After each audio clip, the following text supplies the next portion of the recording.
Because you've got powerful legs. How did you get the physique? Was it gym or how did you get the physique? I've always been... She's actually not got powerful legs.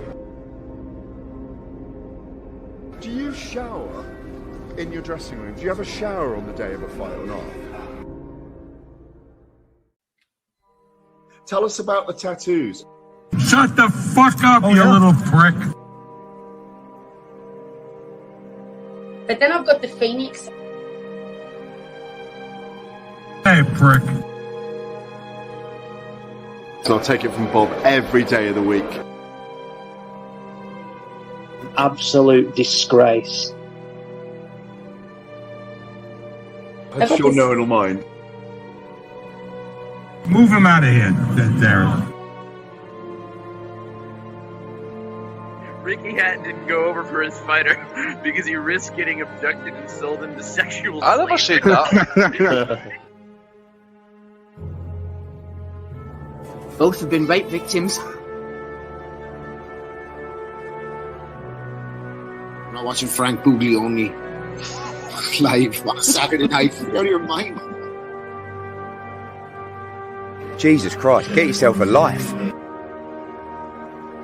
He's actually a priest. Yeah. It's because his brother John Fury eye gouged him. What have I told you all this time? He's going to end up sucked out, fucked out, looking for a handout. Boxing nutters messenger group. I'm gonna be the king. J-Pump, you know what I'm saying?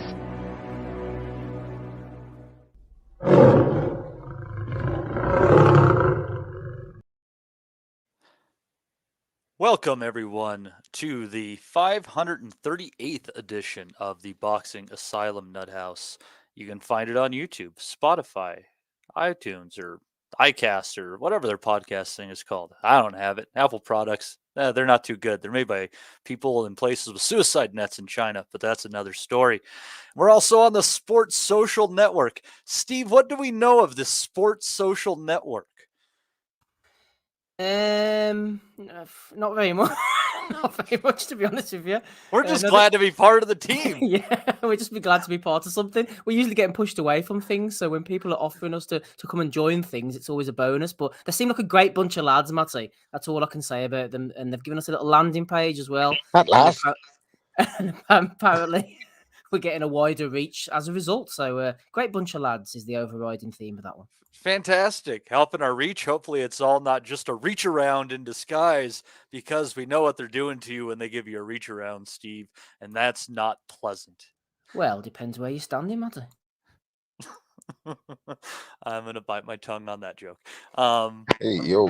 I'm proud of myself. Anyhow, with us today, of course, Steve Wellings, Andy Patterson, and Interpol's a friend to Interpol, Rob Kelly. He's of no threat to Interpol whatsoever. He's a friend, not foe, Interpol. We know you're listening. Just want to get that out there. But it's a weird week in boxing. Figured I'll kick it off with a little bit of a weird and awkward start, because fuck me if that wasn't how Liam Smith looked last night. Beefy. Apparently did get a little beefy in between fights, having to knock off 46 pounds, looking like scum, getting dropped in the 4th, and then finished off in the 10th by Chris Eubank Jr., putting more combinations together, looking more athletic, better at the weight for sure this go-around. We have a question in the queue relating to that. We'll get to that in a few. But honestly, Rob, it was a surprise for most of us. It was... it once again went to stoppage. I told everyone they're crazy that thinking it was going to go to points, and I was right. Just on the wrong side of the aisle on that one. But you got to give it to Eubank Jr. there. Limited Smith this time or not. Career best performance for him. Yeah, no, I actually had a few quid on it. I did a Maddie, I did a parlay. I had money on the KO, and I had money on the KO inside 6. So the fucker let me down because he could have taken him out. You had to be screaming in the 4th, man. You had to be screaming at it. I said to the lads in the chat, you went raging, he was fucking 6. raging. I thought I was messing, but we obviously heard the whispers about Smith and his preparation. And at the same time, while I don't want to hear Smith's excuses, I didn't want to hear Eubank's excuses.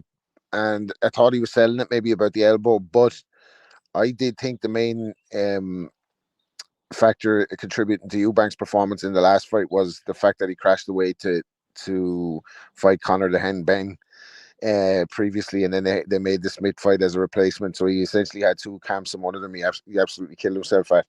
And that the fact that he was, doing the imitation Roy Jones style, it doesn't suit his style of boxing. So the long and short of it, I think Chris Eubank, for once in his career, we looked at him, he forgot his pain against Golovkin, he fucking paraded around Brighton with his IBO belts and that, and he was a bit of a prat, but still chasing Golovkin for belts he doesn't have. Yeah, but in the recent past, the kid hasn't really done anything wrong. He didn't fail the fucking drugs test. Conor Benn did, you know what I mean? And he made weight as a clean athlete, allegedly. So he was tested the same. He didn't pop for anything.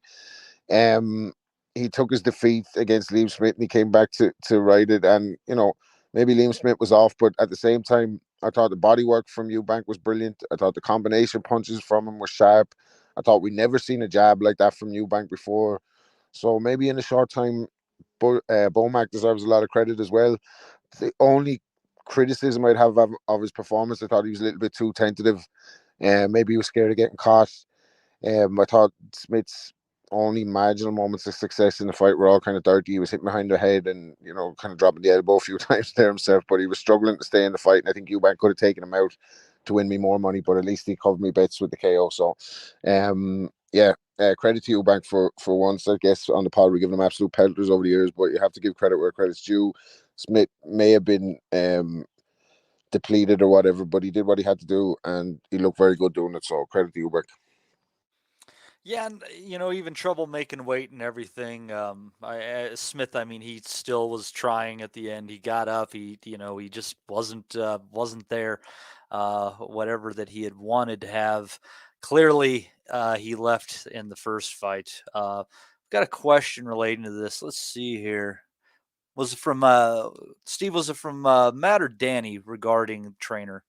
I think Danny's was the trainer one, Matty. Yeah. No. Oh wait, nope. Yep. Okay. So Danny Young asking, maybe a question for the pod, Steve, why the fuck has Eubank not boxed like that up to this point? I get that he has a new trainer and Smith might be injured, etc., but he looks so comfortable off the jab instead of throwing those silly overloaded punches. Yes, Steve, I'll tell you what, Bomac, he's definitely got a shout for trainer of the year at this point in time. I don't think a trainer can change everything, but I do think he has a very good gym going, very good sparring, and he seems like a good tactician. Work with what you have there. I'm not saying that was a Terrence Crawford performance, but you could say that he was definitely gleaning something off of the great one and what he might have seen in the gym. Yep, completely agree. I saw this question coming in last night and I'd formulated a few thoughts around it as well. Similar to what Rob mentioned, really. Just back to basics for Eubank. That's exactly what he needed to do. Just keep it simple. I'm not sure if it's completely down to Bomac, but we'll wait and see. Say that it is for now. He's obviously improved him, or he's just brought an added layer of simplicity to the whole thing. Rather than imitating Roy Jones Jr., he's gone back to output, getting that jab going, getting the uppercuts going, trusting his engine. Very much early Eubank when we saw the Channel 5 kind of career and then onto ITV with the pay-per-views, just grinding away at opponents. He's not a big puncher above European level. And the imitations of Roy Jones standing off, trying to pick one punch at a time, as Rob said many times, there's only one Roy Jones, and you can't imitate that. This reminded me at times, although I thought he might have got Smith away a little bit sooner, but he was rightfully reluctant after what happened in the first fight. I think if this had been the first fight and we hadn't have seen him get knocked out, I think he would have gone for it a lot earlier rather than being so reticent. But as I said, it reminded me of the Yildirim display, just firing away at times with relentless aggression, catching opponents in a sandstorm. That's what Eubank does best, I think. So if there's a body there to be beaten, get rid of it. It took him a little bit longer than necessary, but ultimately Smith is a very experienced fighter. I wasn't really looking forward to this show last week, as I mentioned. It lived down to my expectations. I think it's tough when a fighter goes out on an injury. I know that he fought on bravely, not questioning his heart. What condition he came in, physically, mentally, with the weight and everything is a different matter. But it's disappointing when we see a fighter develop an injury in real time. For me, 99 times out of 100, then the fighter is as good as dead. The only intrigue is to whether he can last the distance, show his toughness, show his heart, or produce an absolute miracle. In this case, we were just watching this guy just, as Bunsey says, slowly dying in front of us round after round. And the only intrigue around the fight was, when was he going to get stopped? When was he going to get hurt? When was the referee or the corner or the doctor going to jump in and put this to bed? It's like in football when somebody gets sent off, the game dies at a time. You thought, flip me, there's 11 against 10 people now. It's not quite as intriguing. So the only thing that kept me going in this fight was whether Smith could see it out to the final 12 rounds. And when it's a pay-per-view main event like that, that is a bit of a dampener.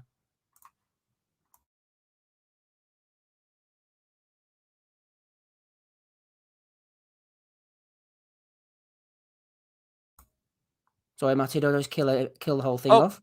No, I forgot to hit a button that was in my hand, so easy done. Yeah, failure on that account there.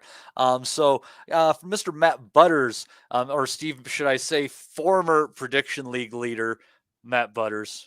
Yep, slippery Butters. Tell you what, it's Matt. It's the struggle of being a Matt. We're always destined to fail there, Mr. Butters. So, but along the lines with that, there, Andy, Mr. Butters says, I've seen a lot of posts calling for Bomac to be training after the trainer of the year after Crawford and now Eubank's big wins. But how much of Eubank's performance can we attribute to Bomac's influence? It seemed to me a combination of Smith's flat performance plus the return to Eubank's old fast combination punching that won him the match rather than any particular instruction Bomac gave him in the corner. Granted, it's impossible to know everything him and Eubank worked on together in camp. Yeah, I want to give Bomac some credit here, Andy, but let me throw a little wrench in the gears here because everyone was saying they didn't like how, oddly enough, going back to hashtag calves on this one, they didn't like the way that Smith's legs looked. His ankle came out from under him. He was a little bit thicker in the calves. Well, here's something that people don't understand. Well, if you're fat and you're putting on that weight after your normal build, man, Andy, homeboy was, carrying 50 pounds of weight around on his calves, building up those muscles for that period of time. And also can definitely contribute to a back injury. It's not good on your spine, especially getting into your 30s to be carrying around that lump. So I don't know. I'm in a weird place, honestly, Andy. I want to give Bomac some credit for a turnaround performance, but I'm almost hesitant to give Smith much credit for the first fight or Eubank credit for the second fight, because I think they both might have been weight struggles in their own way. I think Eubank had to kind of work his way back down to middleweight. I don't think that was necessarily a very easy feat for him.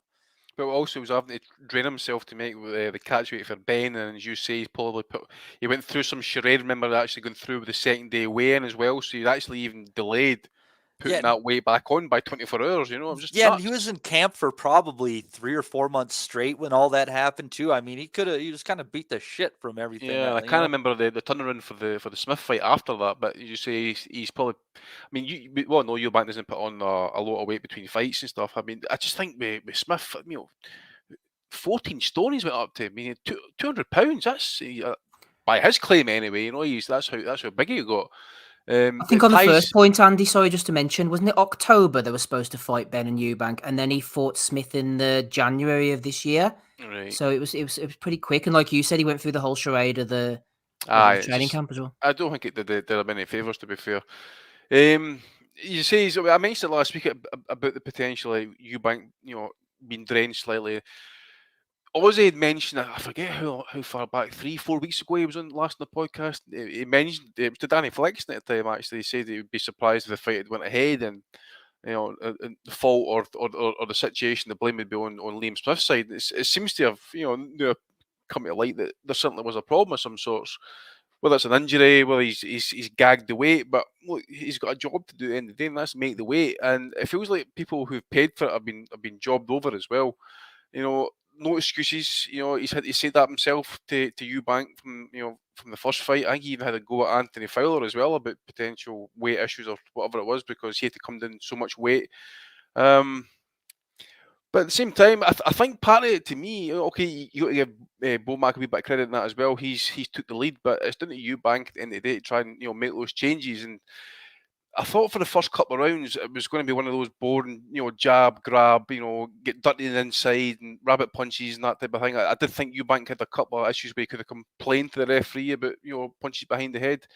I think Smith definitely wasn't getting any kind of trade shot, kind of like left hooks off to the body. None of that was happening for him. I just don't think he had any answers in that after the third round knockdown, because I did say to the guys in the WhatsApp chat that after the first knockdown, it then appeared clear to me that the legs just weren't there, and then obviously, we know what we know now and that. But I just think that right on in the fight after that third round knockdown, the legs did look a bit different.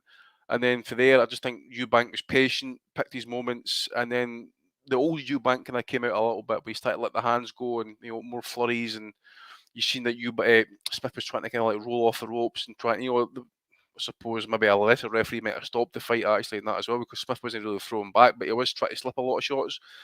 But yeah, fair play to Eubank. I don't think many people gave him much a chance. I know many of us didn't give him much chance last week, but he's come back, done it pretty well. And look, at the end of the day, he's done his job. He's made the weight properly. He's come in there, changed his whole outlook. So supposedly changed his team round a bit, and he's put the game plan right into place. And okay, look, Smith may be injured, but how often do we hear fighters? Carol Froch, always mention that fighters never enter the ring fully fit because they've went through a 12-week camp trying to make weight. There's always something lingering.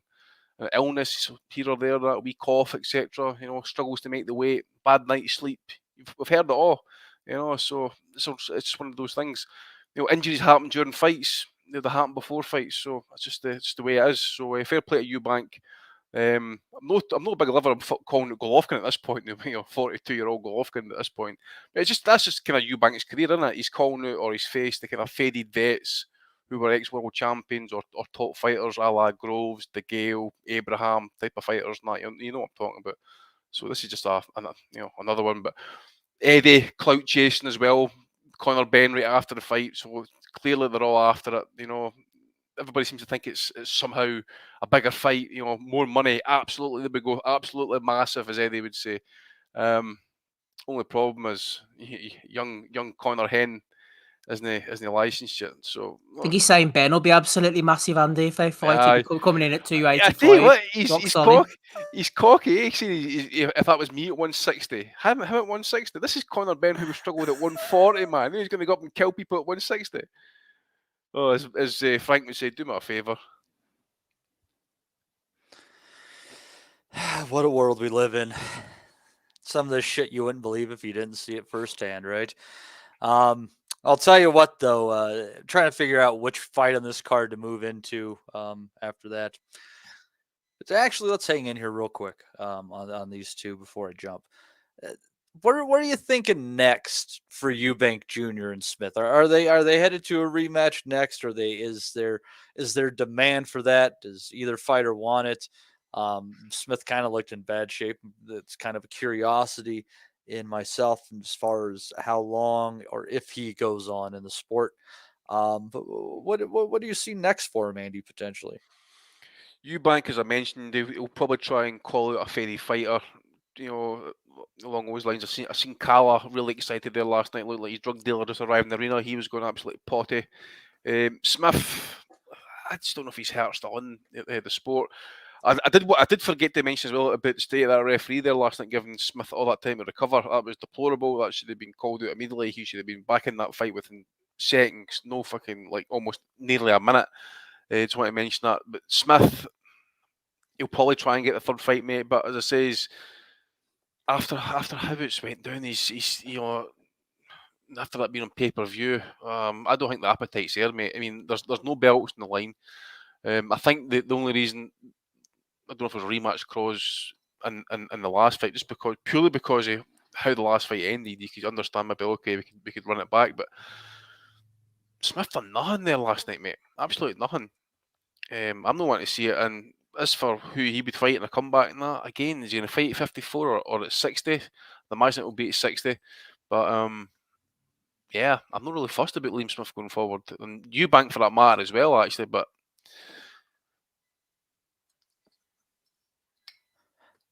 Steve, what are your hunches on where either guy goes next? Where are you leaning? Well, this is going to be great analysis and podcasting as usual for me, but I'm not really sure, to be honest, where he's going to go next. I've mentioned before about Eubank. His career almost seems to be on the periphery of what's going on with everybody else. And I suppose why not? He has the name, he has the pulling power.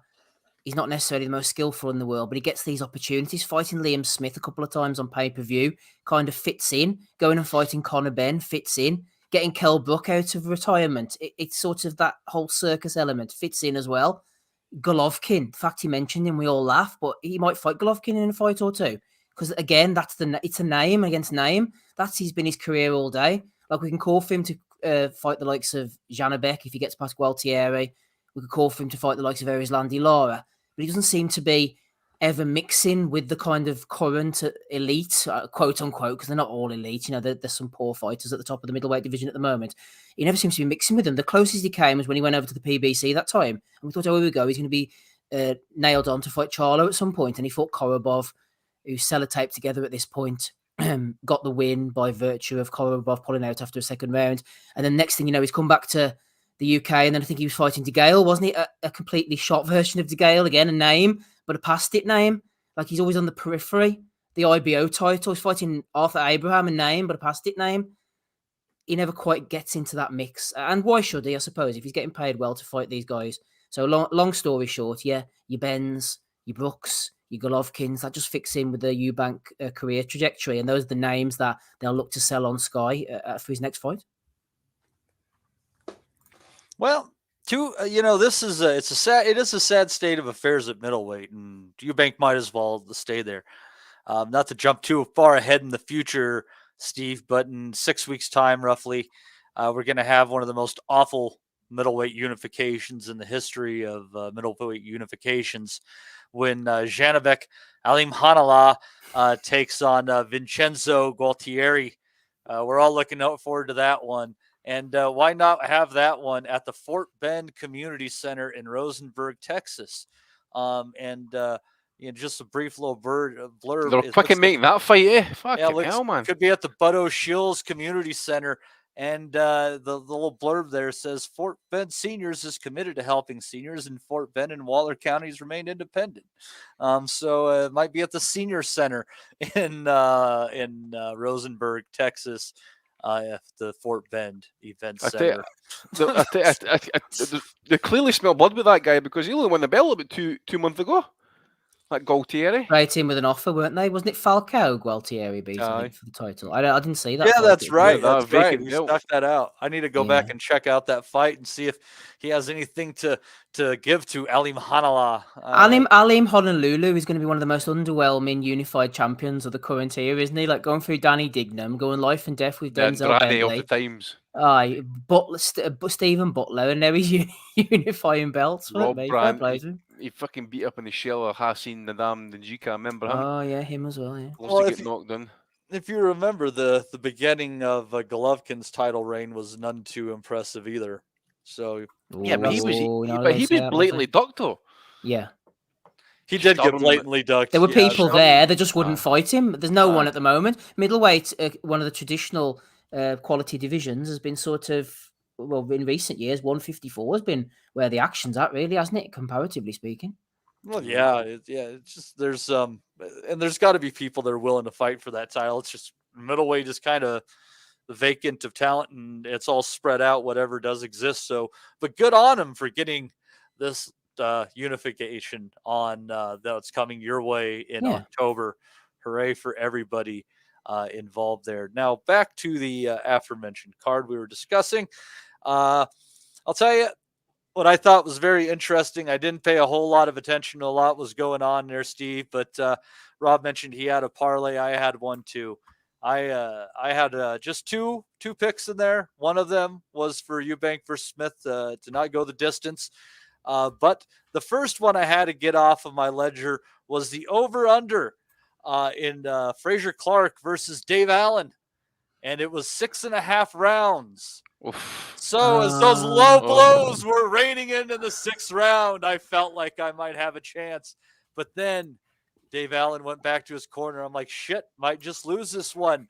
But it's almost as if Fat Dave Allen had bet on the under because he just stopped in the middle, in between rounds of 6 and 7 Hey, there. you might not be far off there, Matty. You could be closer to the truth than you're thinking. I'm sure Dave Allen probably had a round in his head. That's all I'm saying. Sorry, carry on. Hey, be it to his own gambling or be it to the nut shots that were given to him by Big Frazier Clark, I would like to thank Dave Allen for not coming out for the 7th round and helping me win a few bucks there in what might have otherwise been a terrible day, given the Heffron versus Cullen outcome. That I love that knockout by me.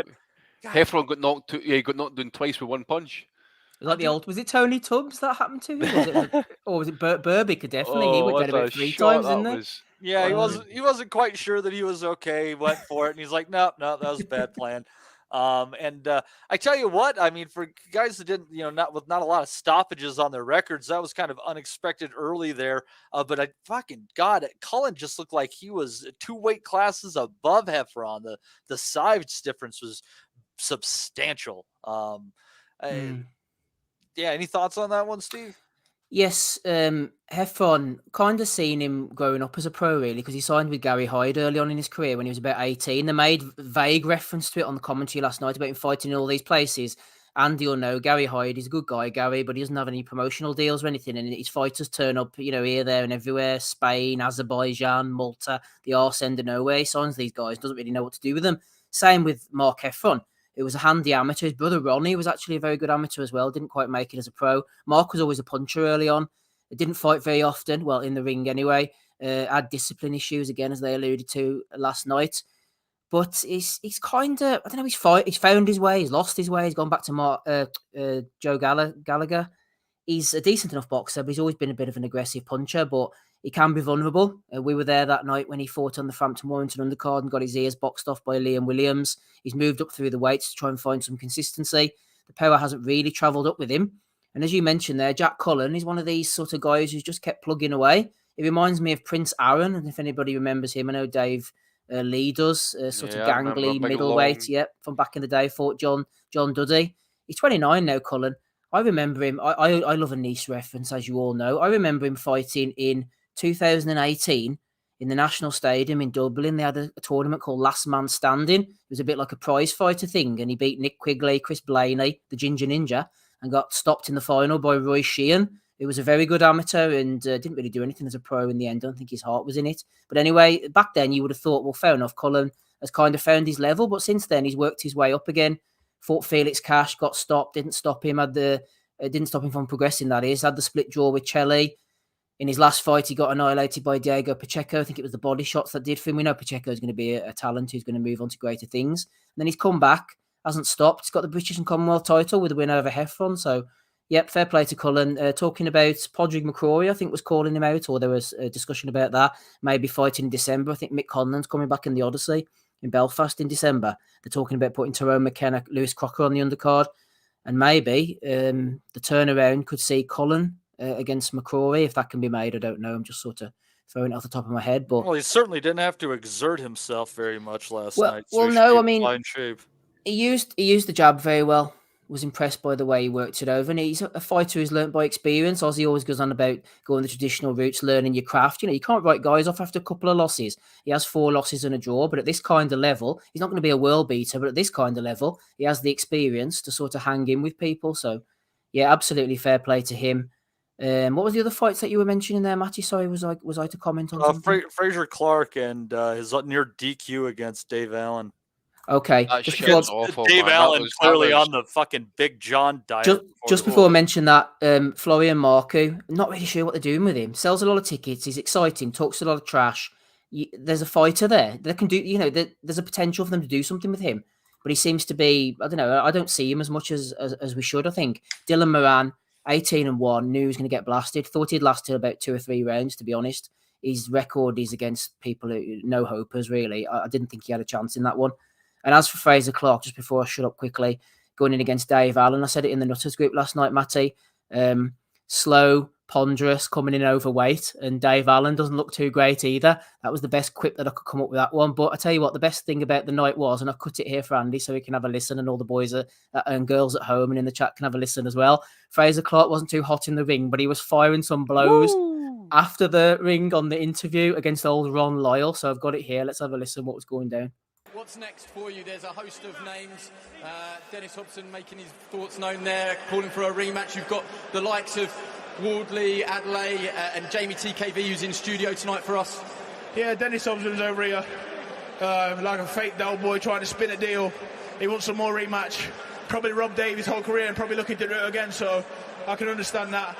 But he thought he won't be getting a rematch, and I'll be moving on. Yeah, apologies for one or two of those comments there. Wonder if Dennis has got the lawyer. I bet he's only Frank Warren. He's like your lawyer, Frank. Those are the hardest shots Frazier Clark threw all night, Andy. I thought. Thank you very much. Who was that one Lyle guy that keep talking about or mentioning, mate? That's what they call Hobson, isn't it? Ron Lyle, I think. Is it? I didn't know must that. look like Ron Lyle. Like, who the fuck's Ron Lyle? There's no black guy sitting about there. Christ. Well, you get punched in the head enough times, you know. Did he apologise, Clark? Did what they comments back or anything like that, or is it still? I don't know. I'm just presenting public domain information by courtesy of Sky Sports. No infringement intended by the Asylum. Ben Wiseman Industries. I speak to the Donny Baseball while you're at it. So yeah, I'm gonna be getting those in there. I save ourselves a couple problems, I think, possibly as far as that goes.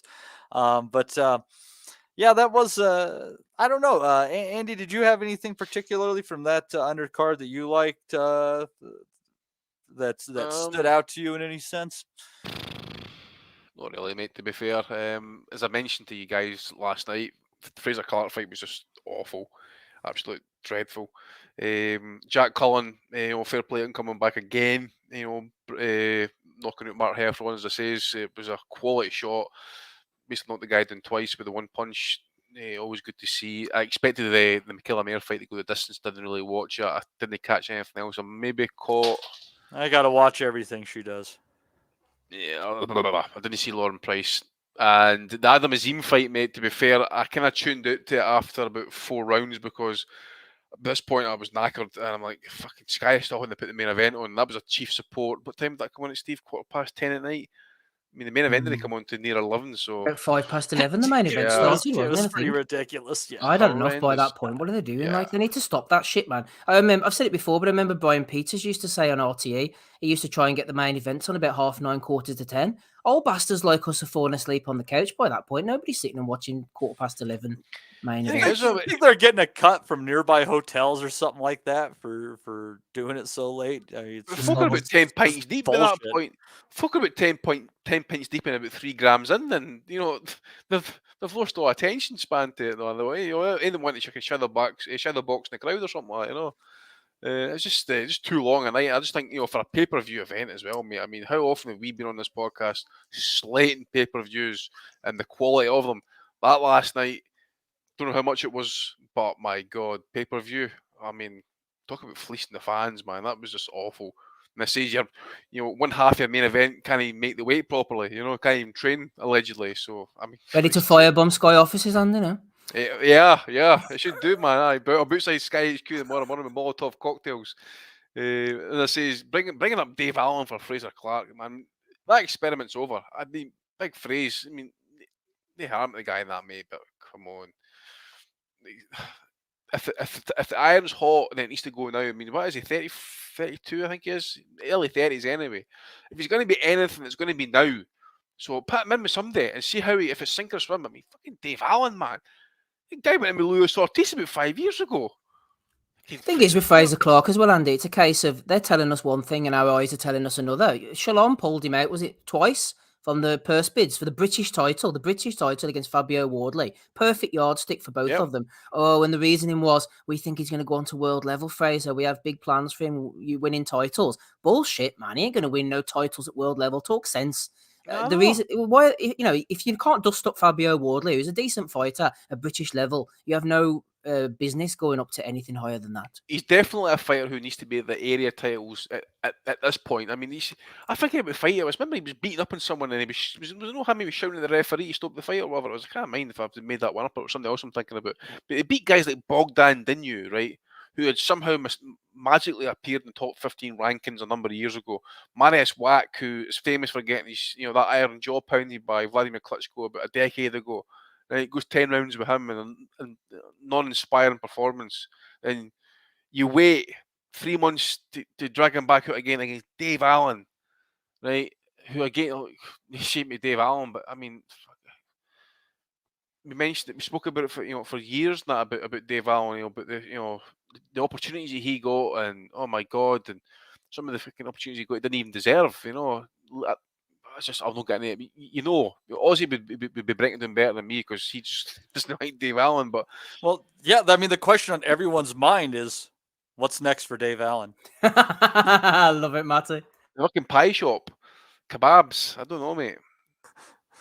He's probably going to be spending more time with Big John. He'll teach him the art of the Chinese buffet, and yeah, it's going to be good times. A quick one, Matty, just on Adam Azim, actually, while it's in my head. He's clearly a talent. I'm not averse to him fighting guys like that Fanian or Fanman or whatever he was last night. A decent enough opponent. Not really a puncher. Again, a common theme. Showed him a few different moves. You can't blast through everybody. But I wonder, I mean, I'm no matchmaker. They know a lot more than I do on these pay-per-views. Would you not be better putting the likes of that Fanian one when he's sort of headlining on his own like they did with Reyes before? And in this case, giving him like a Dossa to knock out in 2 or 3 rounds to highlight on the pay-per-view, get people interested for next time, get the crowd pumped up rather than going 10 rounds, as Andrew Thickett says there. Andy sort of stilted the atmosphere a little bit, which did build back up again for Smith Eubank, granted.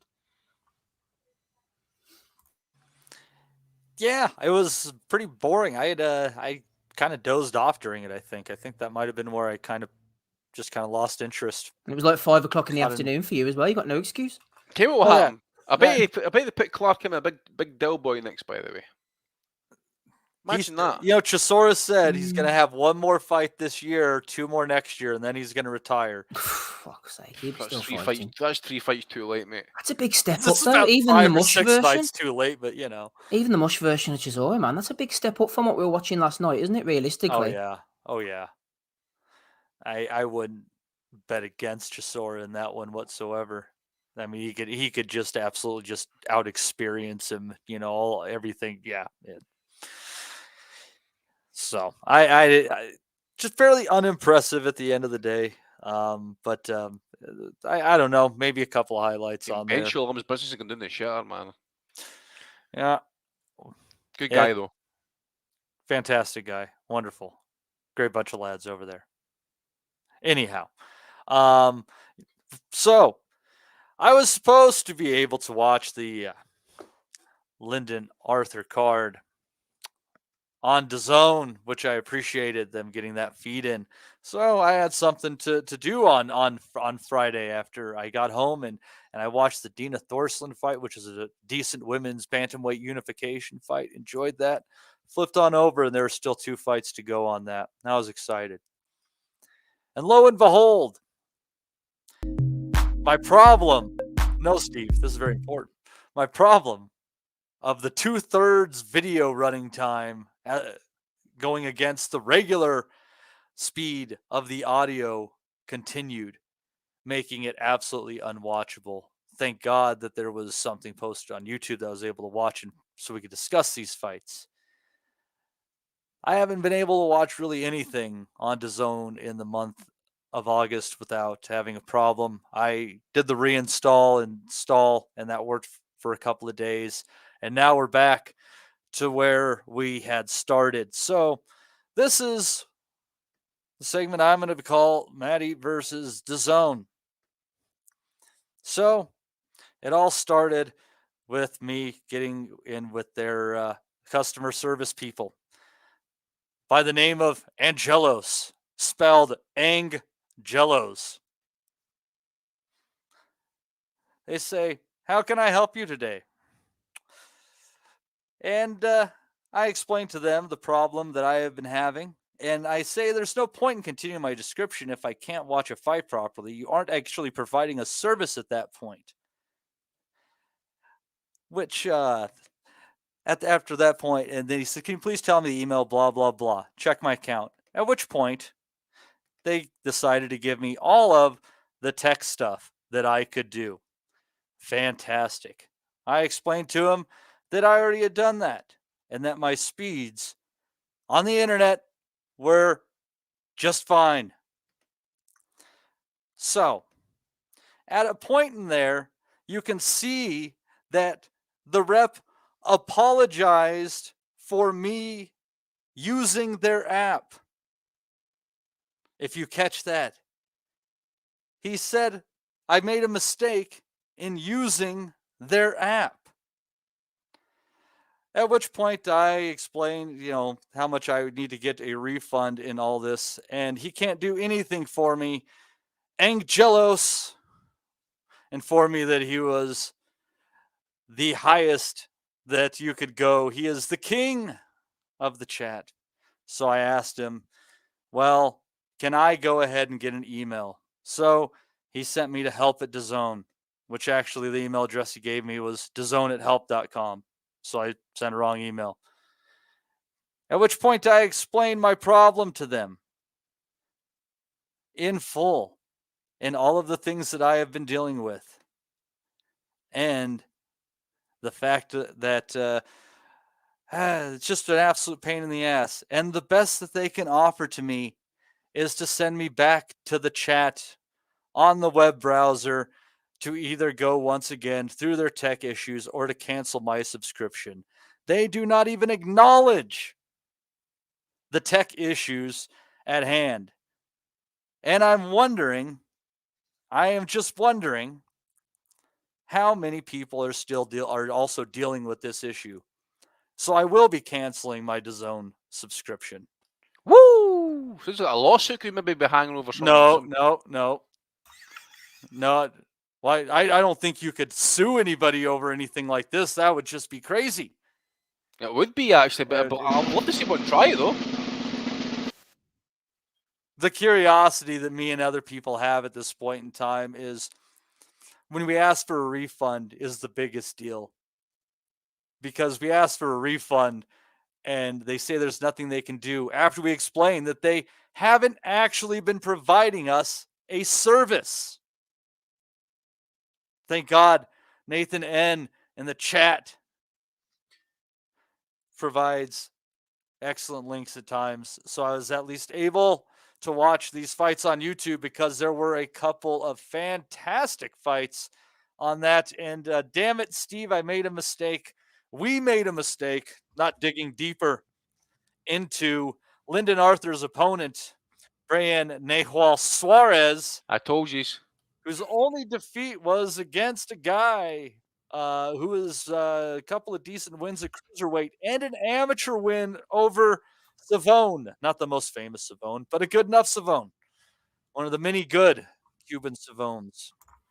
And he looked like he had him in all sorts of trouble after dropping Arthur in the 4th round. And somehow Arthur hanging on up until the 10th with a quick little left hook, right hook combination to the body, finishing off Suarez. Kind of a shocking end into what was actually a very, very entertaining fight that we did not give any credit to. But I'm very glad that we were able to enjoy this one on a Friday. This was quality fare. Enjoyed it to the very end with Arthur pulling defeat from the jaws, or pulling victory out of the jaws of defeat there.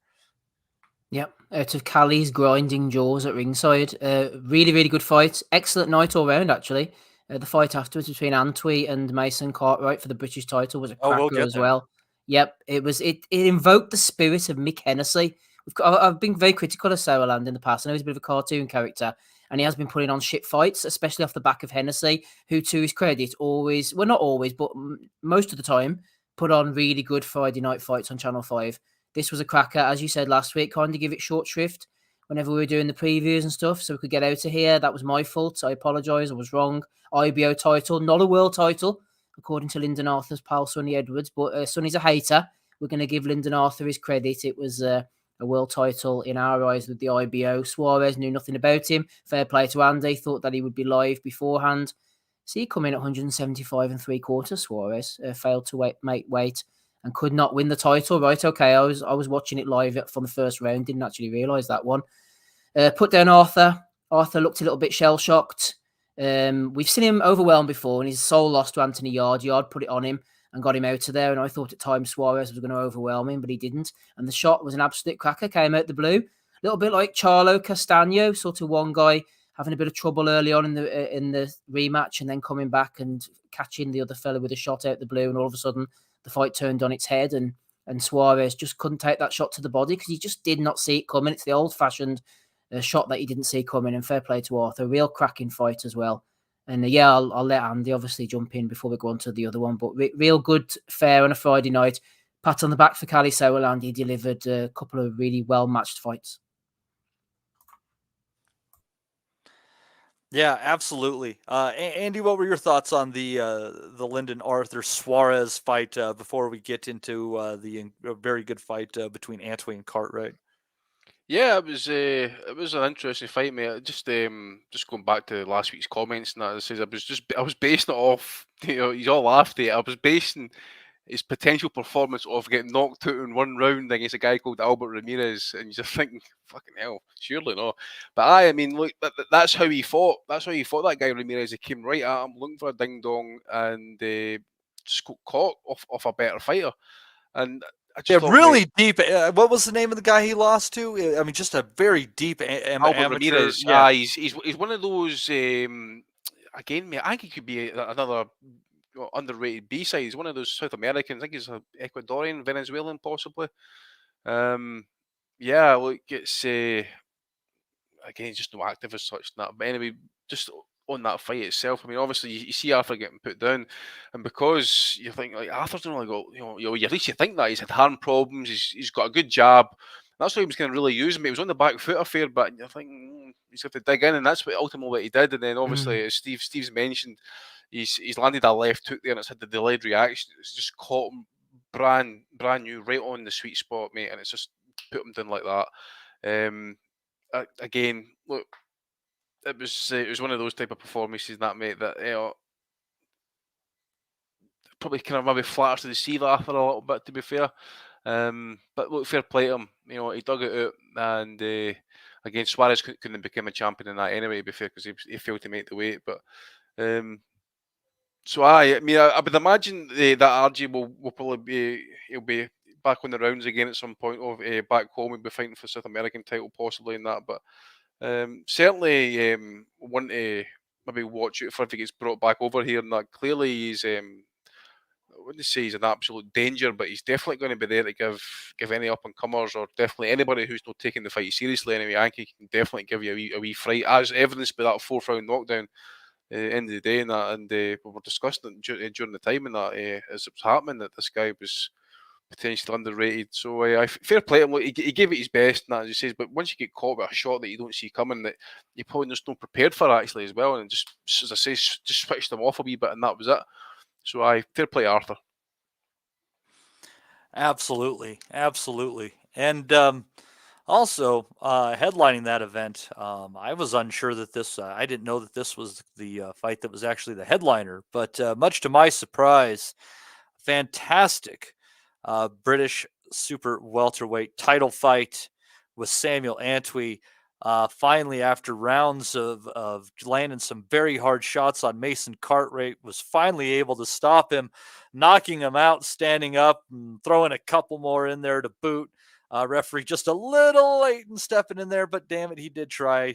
Wasn't for lack of effort on his part. But it was a heck of a good fight, with Cartwright finding moments where he gave as well as he got, but unfortunately, the longer, taller, sharper Antwi just finding moments to pick him off and hurting him down the stretch before finally finding a way to close the show in what was the second of 2 exceptional back-to-back action fights on this Friday. Steve, what were your thoughts on this one? That neither of these guys really known as a vicious puncher, but Antwi just finding the right shots all throughout the night and closing the show.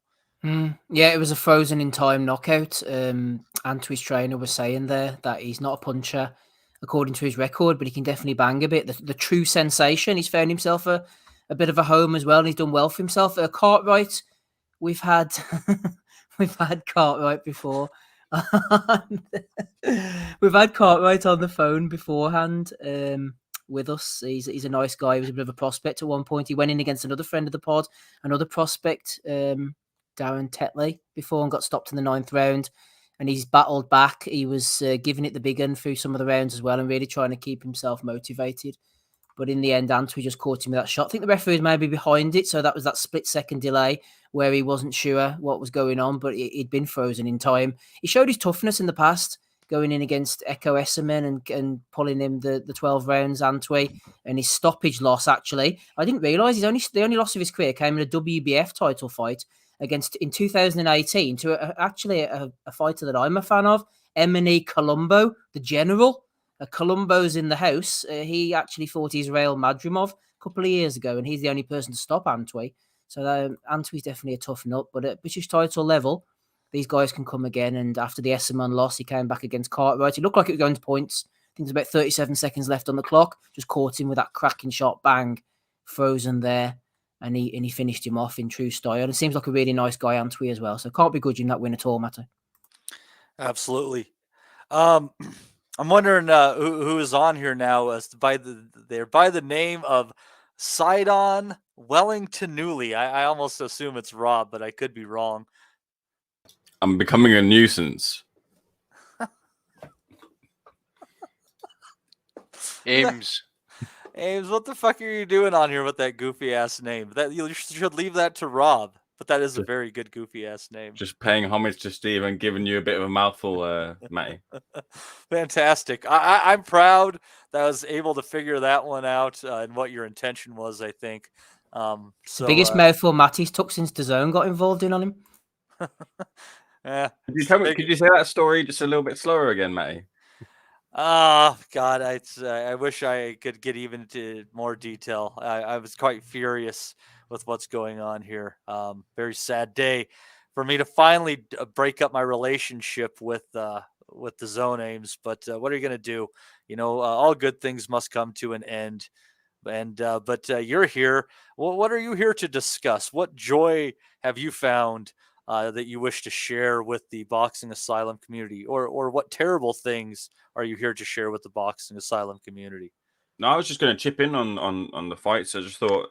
That was a Channel 5 fight, right, with Lyndon Arthur and Suarez, and I thought Kalle Salmon kind of needed one really from a Channel 5 perspective, with his fighters signing with DAZN and taking maybe some of the top tier talent from the Wasserman stable and featuring them on there. Channel 5 had kind of been lacking with some of the cards, especially when you look at what Mick Hennessy was providing every time Mick Hennessy had a card on Channel 5, and they took the deal from there onwards. I think that really kind of Kalle got two real good fights there for free to air audiences. There's a lot about free to air audiences, and there's millions and watching and all that sort of stuff. I don't really have the numbers or can quantify them, but for two fights that were free to air for British public to actually watch there, I thought those are as good as they have been really for the free to air public. It's probably the first time that you think one of those cards delivered on the level that one of the Hennessy cards was. I mean, those were just sleeper good cards almost every time out.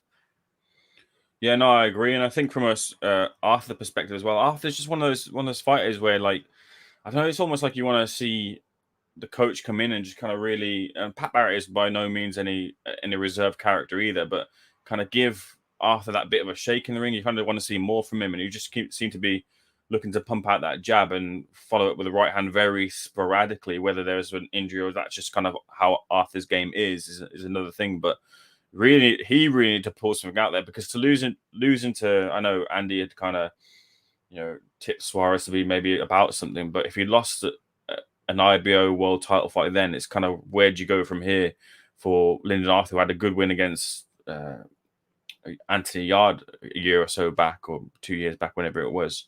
So I think he's put himself back in the mix. I don't know where he kind of features in amongst the top tier light heavyweights, especially in Britain as well, because when you got the likes of Boaty, Aziz, Yard, and others, you feel like he needs another couple of fights before he gets anywhere near kind of that proper world title contention. But for now, I guess it's a decent win in the pocket for Lyndon Arthur. Absolutely, and I think we kind of know his level, but it'll be interesting to see what they might be able to dig up for him at the domestic light heavyweight scene. He can definitely compete at that level, and there could be a few good matchups for him out there. Now, as far as Antwi against Cartwright, the one thing I'd be curious, have you heard how Cartwright's doing? That was a pretty hellacious knockout. No, I've not heard anything about what Cartwright is how's he doing in terms of his face was all cut up, his lip was all sliced open. I put a picture up there, Matty, on the chat there. That happened to him before, didn't it, Andy? Do you remember? A while ago, he must have lip issues, like Casamayor Corrales. Do you remember that was a famous sliced lip? His face is definitely a mess, like. Barrios against Rocky Juarez. That's the worst mouth lip injury I've ever seen. He basically knocked his lip off the side of his face. Remember a guy getting his done against Baldemir possibly later on in his career? No, I don't remember that one. Anyway, Ames, back to ADD Asylum. Nasty. So we haven't heard, but that was a hell of a fight, and just another one in I don't know how high you want to rate it, but just another great British title clash. It's these fights oftentimes deliver at a great level. Ames, just fantastic action scrap, even if it was a little bit one-sided, and I thought the class was showing from pretty much the first bell. Yeah, I mean, Cartwright's kind of been one of these guys who's always, whenever I've seen him featured in fights, he's always kind of been in the wars, always kind of takes, a couple to give something big back. I think it was he had Troy Williamson, didn't he, in quite a bit of bother when they fought, and Troy eventually got the victory over him. But yeah, no, British title fights as a whole, really, they kind of always tend to deliver. It's, adds to the prestige of the title. Two fighters who really wanted to win it. You didn't really know much in terms of kind of with Antwi and his level, having had defeats before at differing levels. And I remember he came up against Echo Westerman, who's a really good fighter, and obviously came up short. And then he had the fight against Emily Colombo. Can't remember where last. The general, man, he fought Madrimov. We've been through the same. Yeah, that's you may have mentioned it earlier. Yeah, the general, but. No, onwards and upwards for Antwi, who's now holds that British title. We'll see if he defends it outright or just chooses to move on forward. But good win for Antwi. Fantastic. And as far as Saturday's card, I'm sure you want to get some words in on that one. Talk about a tale of two fights, completely different outcomes. With the first and second Smith and Eubank fights. Oz kind of hinted at something like this coming, thinking the fight might not even happen. Didn't necessarily listen to him. What were your thoughts?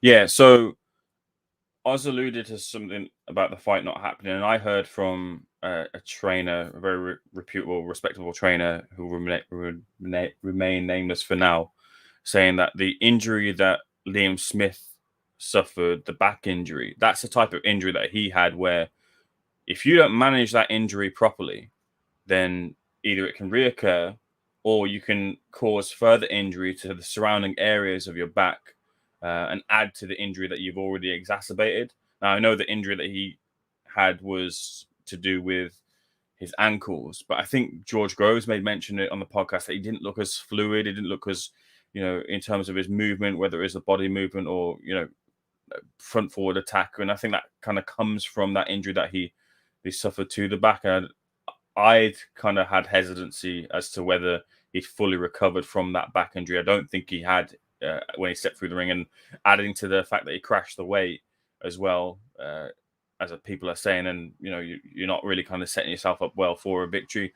I think Liam will probably end up continuing. I think there is still life in Liam in terms of performances. He's just got to, like we said, maybe do the weight right, and then find the right type of fights as well. I think it's a bit of a road back for a world title fight, but maybe something, another pay-per-view payday might be something in the offing for Liam and Chris as well. I think world titles kind of get talked about and things like that for Chris, but really he's a box office fighter, or at least that's what they're planning for him. And I think he just goes on to more and more paydays on box office. I think that was his last fight with Sky Sports and the Wasserman deal. So we'll see if that gets renewed, or he's more likely, I imagine, to move on to DAZN pay-per-view and reignite that Conor Benn fight. Yeah, I almost wonder if there's a chance that you could end up seeing if Eubank versus Conor Benn doesn't happen, if you could end up seeing Smith fight Conor Benn, because it'd be easier for him, obviously, to make a weight south of 160, which I think they might try to contractually push, put a name on his resume. I don't like that fight necessarily, because I'd hate to see Smith, if he's in bad shape, have somebody throw his name on the resume like that, but it could happen. So let's see. Now, let's see here. Now, I'm sure you want to get a couple of thoughts in there, Ames, on Heffron against Cullen. Cullen coming in there paying about 3-1 as an underdog, when the odds just kind of widening out throughout the week, and then 3 rounds, smack over. Just clearly the bigger man, just kind of did what he wanted with him. Didn't really almost seem to break a sweat.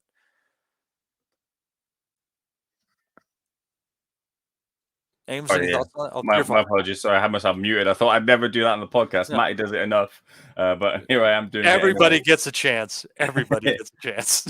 Cullen has had that bit of up and down career. I remember Steve mentioned about the Sheehan fight, but I remember really keeping my eyes on him after the Felix Cash fight, and then the Zach Chelly fight as well at the Matchroom, back guard and the fight camp. A fight where really he lost that fight against Zach Chelly, but got the draw.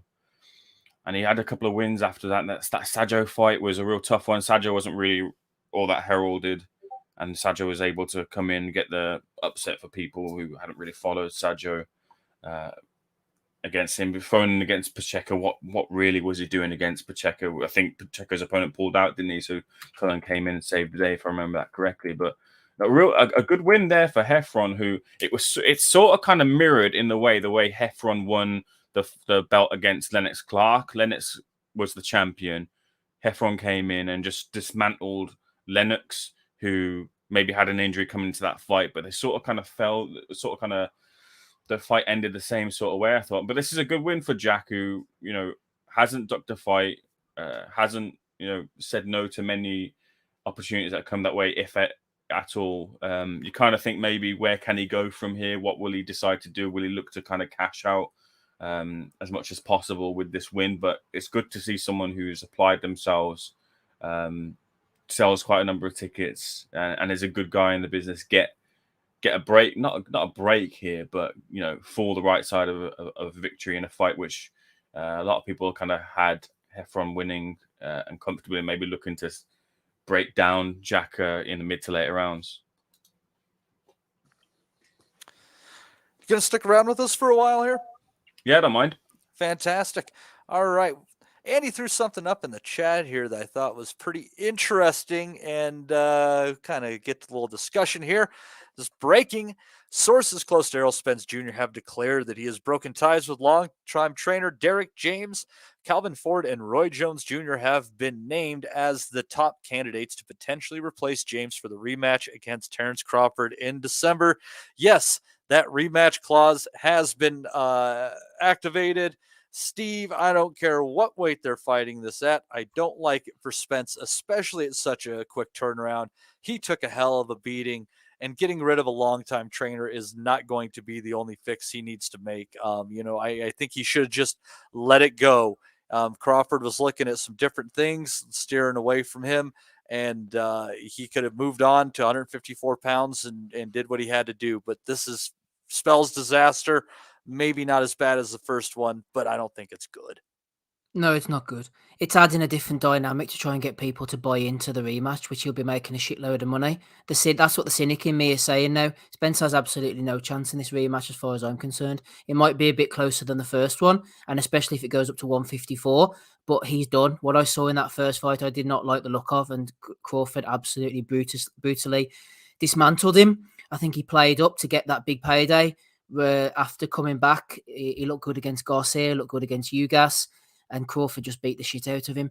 And I don't think he's going to look any better with a different trainer in his corner. But doing making little subtle changes, going up in weight, getting a new trainer. He'll have a new strength and conditioning coach. He'll cut his hair. He'll get a new tattoo. And then people will start gently buying into the narrative again. And he'll fool us just like he did in the first fight all over again. He's back for a payday, in my opinion. And he's trying to make changes to make people buy in and dig into the pockets for pay-per-view. He's got no chance and he knows it. And he's cashing out.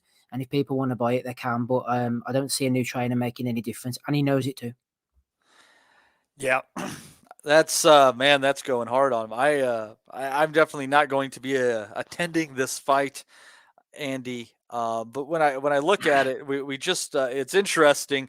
He's talking about getting Calvin Ford or Roy Jones Jr. potentially to replace him. And we just saw Bomac take over for Roy Jones Jr. With Chris Eubank Jr. So there's that whole dynamic. And again, I don't like the trainer choice there because if you think about it, those are two guys who, one in his career, one with the person who he is working with, or at least most known to be working with in the ring, are guys who sit back and look for a hard shot to end the night. I don't know that I like those picks for what he does, regardless of not liking this fight. Firstly, I think it's BS, to be fair. When I seen the name Roy Jones in there, I'm thinking to myself, why? Roy's style is completely different as to how Spence goes about his work. And I see Michael Fox on, the boxer, the actor, on Twitter saying that he was with Calvin Ford the time the news broke about this, and he says it was news to him. Calvin Ford said that is. So I don't know how much truth is in this. I just seen it and I said, I'll fire it up there. Was it from a decent source? I don't know, but it's getting a lot of traction. I'll tell you that, mate. I must admit, it's getting a lot of traction, but I can't see it, to be fair. And as Steve says, I think there's nothing much else Spence can do at this point other than go up and wait. Whether that has any effect on him going up, don't know. Obviously, doesn't need to cut the extra pounds and that, but I think he stays with James, to be fair, mate. If it's one more fight, his last fight, and that, what is the point? Unless it's a money saving thing, like save the 20%, go with someone else, one fight deal. I don't know, but I think it's going to be the same result. And then the day, as well as I know they're talking about the rematches or the clauses being invoked, but I'm sure Spence declared that Crawford has got to say so on the weight. So if it's at 47, then he's getting cooked quicker than it was at 54. They could both make good money off the rematch, so I'd say they'd be both happy to take it. Spence for the payday, Crawford to beat the shit out of him again. But when it comes to trainers, Andy, there's only one man at the moment who's the flavour of the month for everybody, innit? Spencer's got to go to Bomac. Oh, aye. That would be ideal, mate. Remember what happened? It was Angelo Dundee trained two fighters, Ali and Jimmy Ellis, wasn't it? Jimmy Ellis, that's it. That's right, and he had to pick between the two of them, yeah. We've seen it before. Andre Rozier with Danny Jacobs and Sergei Derevchenko. Yep. Floyd Mayweather Sr. dumped Oscar, or vice versa, because he kind of maybe outpriced himself for the Floyd fight. Yeah. I think he stays. I think it's BS, to be fair. Mm-hmm. But Crawford, he does the business again, I think, mate. And then after that, it's just something to really cement his legacy. Something like like a Canelo or a Charlo fight or whatever, that up at 54 or up at a higher weight class. Yep, I agree, and I think he's also done at 147 pounds. So it's, but I don't think that this is the worst fight for him, Ames. I was having a conversation with Mr. Donnie Baseball the other night, and we were talking about how we don't believe that Crawford is at all dead in the water against Canelo, even at 168 pounds. He's a very focused guy, and as much as he might have wanted to just say, fuck it, take that jump, I actually think in its own way that Spence bringing in the rematch clause works in Crawford's favor, because rather than just jumping up and giving it a shot, which I think is definitely in the cards for next year, I don't think that I wouldn't write that fight off. People wrote off Pacquiao against De La Hoya, and it happened. But I think one fight at 154 pounds on his way up is going to help Crawford physically. So Spence might be doing him a favor here. I'd also like to hear your thoughts on if Crawford could potentially handle Canelo. I think this Charlo fight's going to tell us a lot about where Canelo's at in his career. I don't really know what the difference for either fighter really will play out in the ring in terms of going up a weight for the rematch. Spence kind of seemed to want to do it more keenly at 154 post fight than Crawford was obviously open to it. So maybe it does make sense for both fighters to jump up to 154 to do that rematch. And yeah, like what you're saying is completely logical that if Crawford does win that fight and then goes on to take on a mega fight with Canelo, which for some reason it was before Spence Crawford ever got going, it was always kind of whispered about this plan for Spence to take on Canelo Alvarez, I think, because maybe they thought Terence Crawford was a bit too small coming up from the lighter weight to take on Canelo after the fact. But that's obviously changed plans with what Crawford did against Spence, and now Crawford has taken that mantle. That, yeah, like you said, that makes sense. That makes sense, not Spence, for that fight to happen. I don't think anything really changes. Does it help Crawford? Probably. I can't really kind of formalize that fight in my mind, really, because it just doesn't. It seems so far away, the idea, because of the weights and what weight. I don't know, like Canelo coming down. I don't know. I can't really kind of figure that out in my mind right now because it just doesn't seem like it's really all that plausible to me.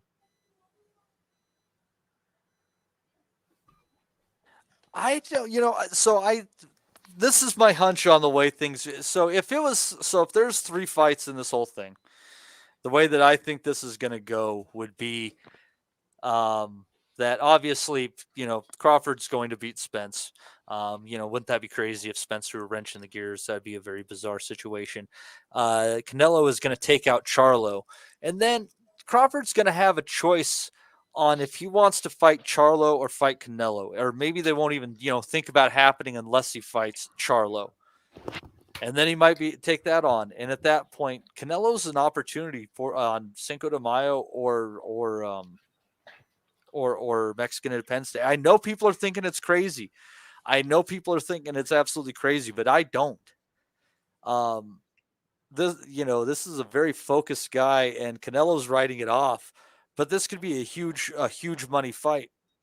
And the reason I say that is it's been a very, very long time since we've had a fighter who brings the black boxing audience and a fighter who brings the Mexican boxing audience. That's huge money. Huge money. I get that point, but that's why I think it's more likely to see Crawford taking on Charlo after Canelo's fought him. After Charlo's beating Canelo, you mean, Ames? Come on, man. I'm on a new train. Join me, brother. I'm not on that train, unfortunately. I think Canelo, a lot of people are kind of pointing the finger saying Canelo's slipped or whatever it is, but I think he's got enough to beat Charlo. And then, yeah, I don't know. I can't see this Crawford Canelo fight happening, really. Like, I genuinely can't. Who's gonna agree with me? Or is everybody thinking that we never see it? What was the combinations again? Sorry. I'm just saying, if you basically go back to Crawford versus Canelo, do you think it could happen next year? I wouldn't put it out of the realms of possibility. I don't think it will, but it wouldn't surprise me if it did. And anything's possible. Canelo moving up and down the weights, and there was talk of Spence. And I know he's a naturally bigger guy, and before we knew the true, what kind of condition he was in. But yeah, I wouldn't surprise me. But I don't think it'll happen. But if it did, then yeah. And Andy, just humor me. Crawford moves up and pulls it off. He does. Whatever chain of events happens, he beats Canelo somehow in a 168-pound title fight. All the marbles. He would be undisputed in 3 different weight classes with a jump of 3 weight classes to finish off what he's doing there. I mean, you've got to be talking a top 20 guy at that point in time. That's a fucking staggering accomplishment. Yeah, it would be. I mean, you step up from 47 to 68 and pull that off. It would be an incredible feat, actually. And I know people say that Canelo's maybe no the biggest at 68, and he's definitely not a 75 fighter as well. So, in terms of long time standing in the sport.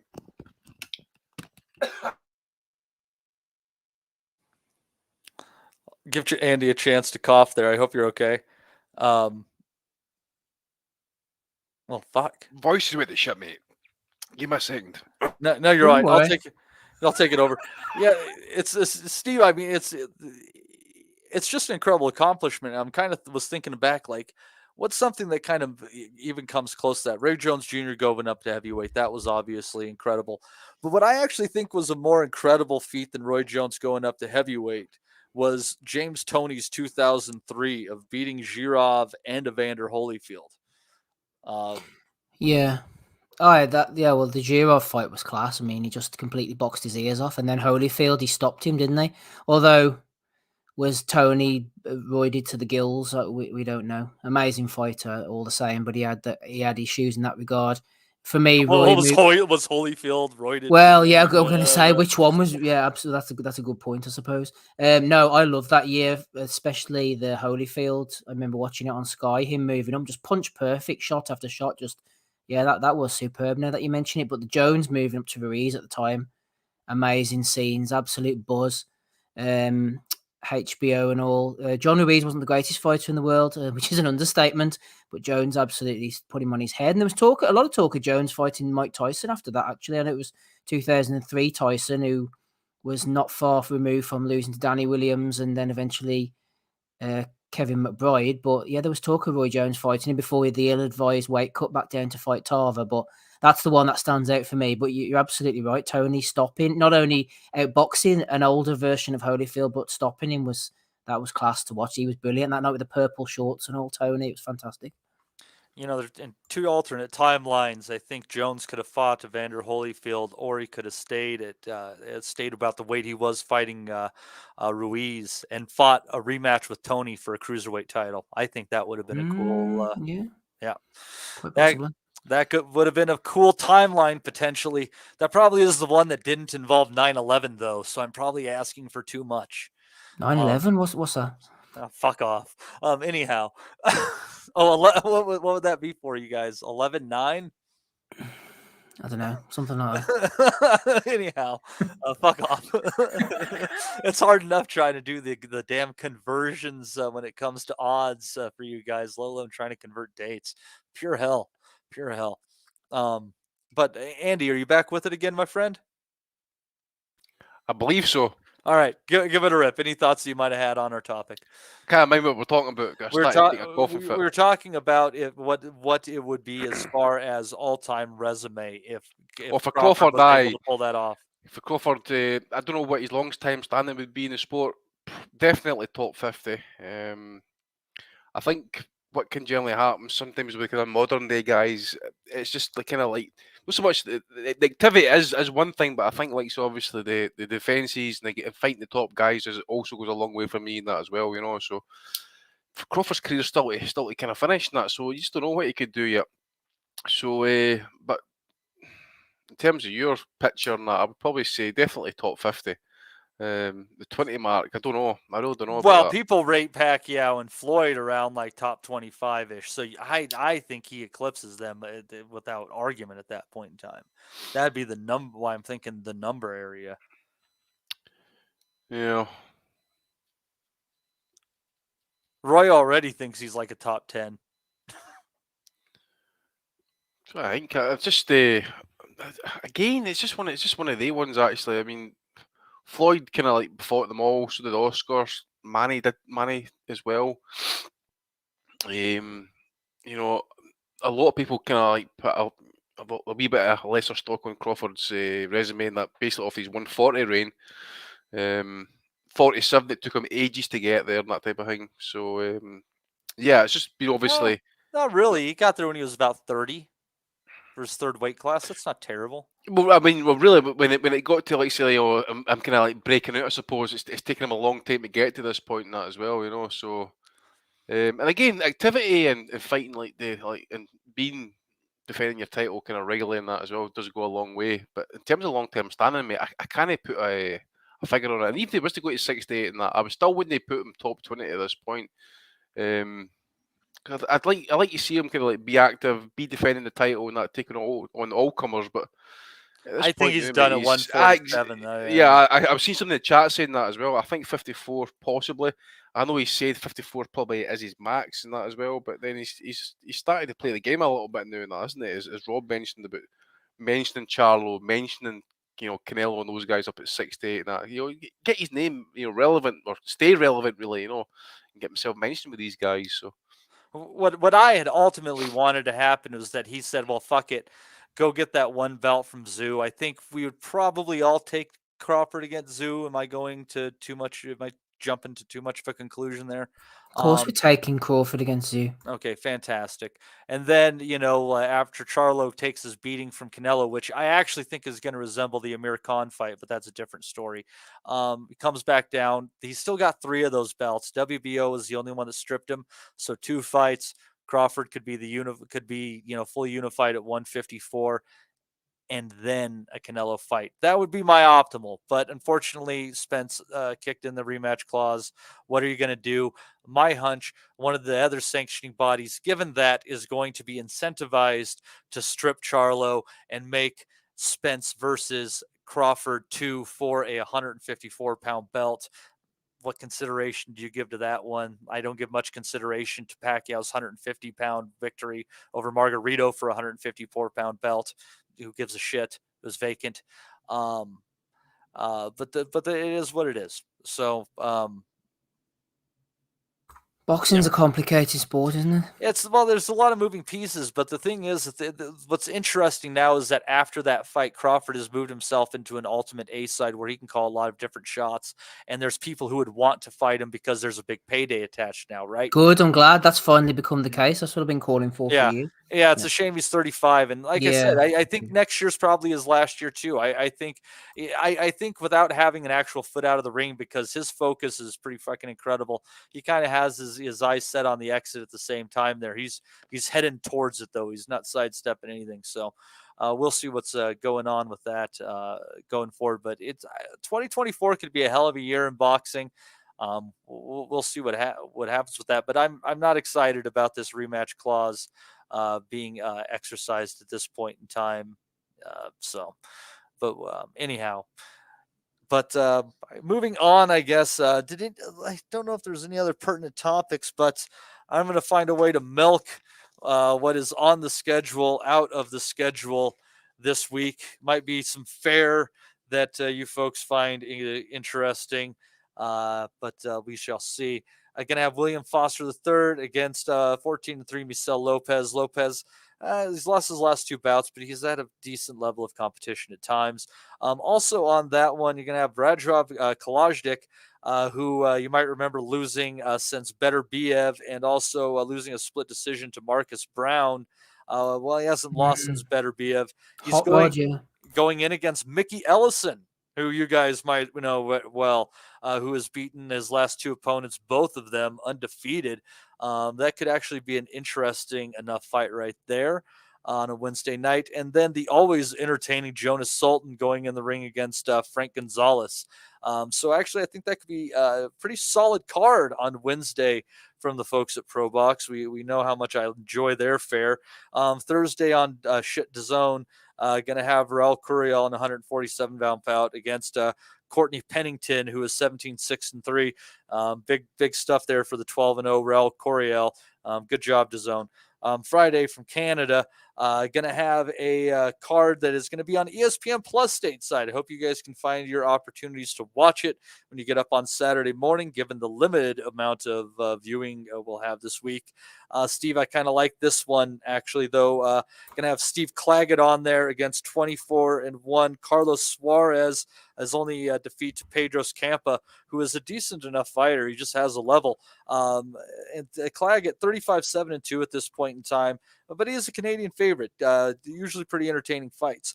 But the headlining match in that one, Christian and Billy taking on Damon Nicholson, who recently went 10 rounds with Andrade, and also has gone the distance with Berlanga.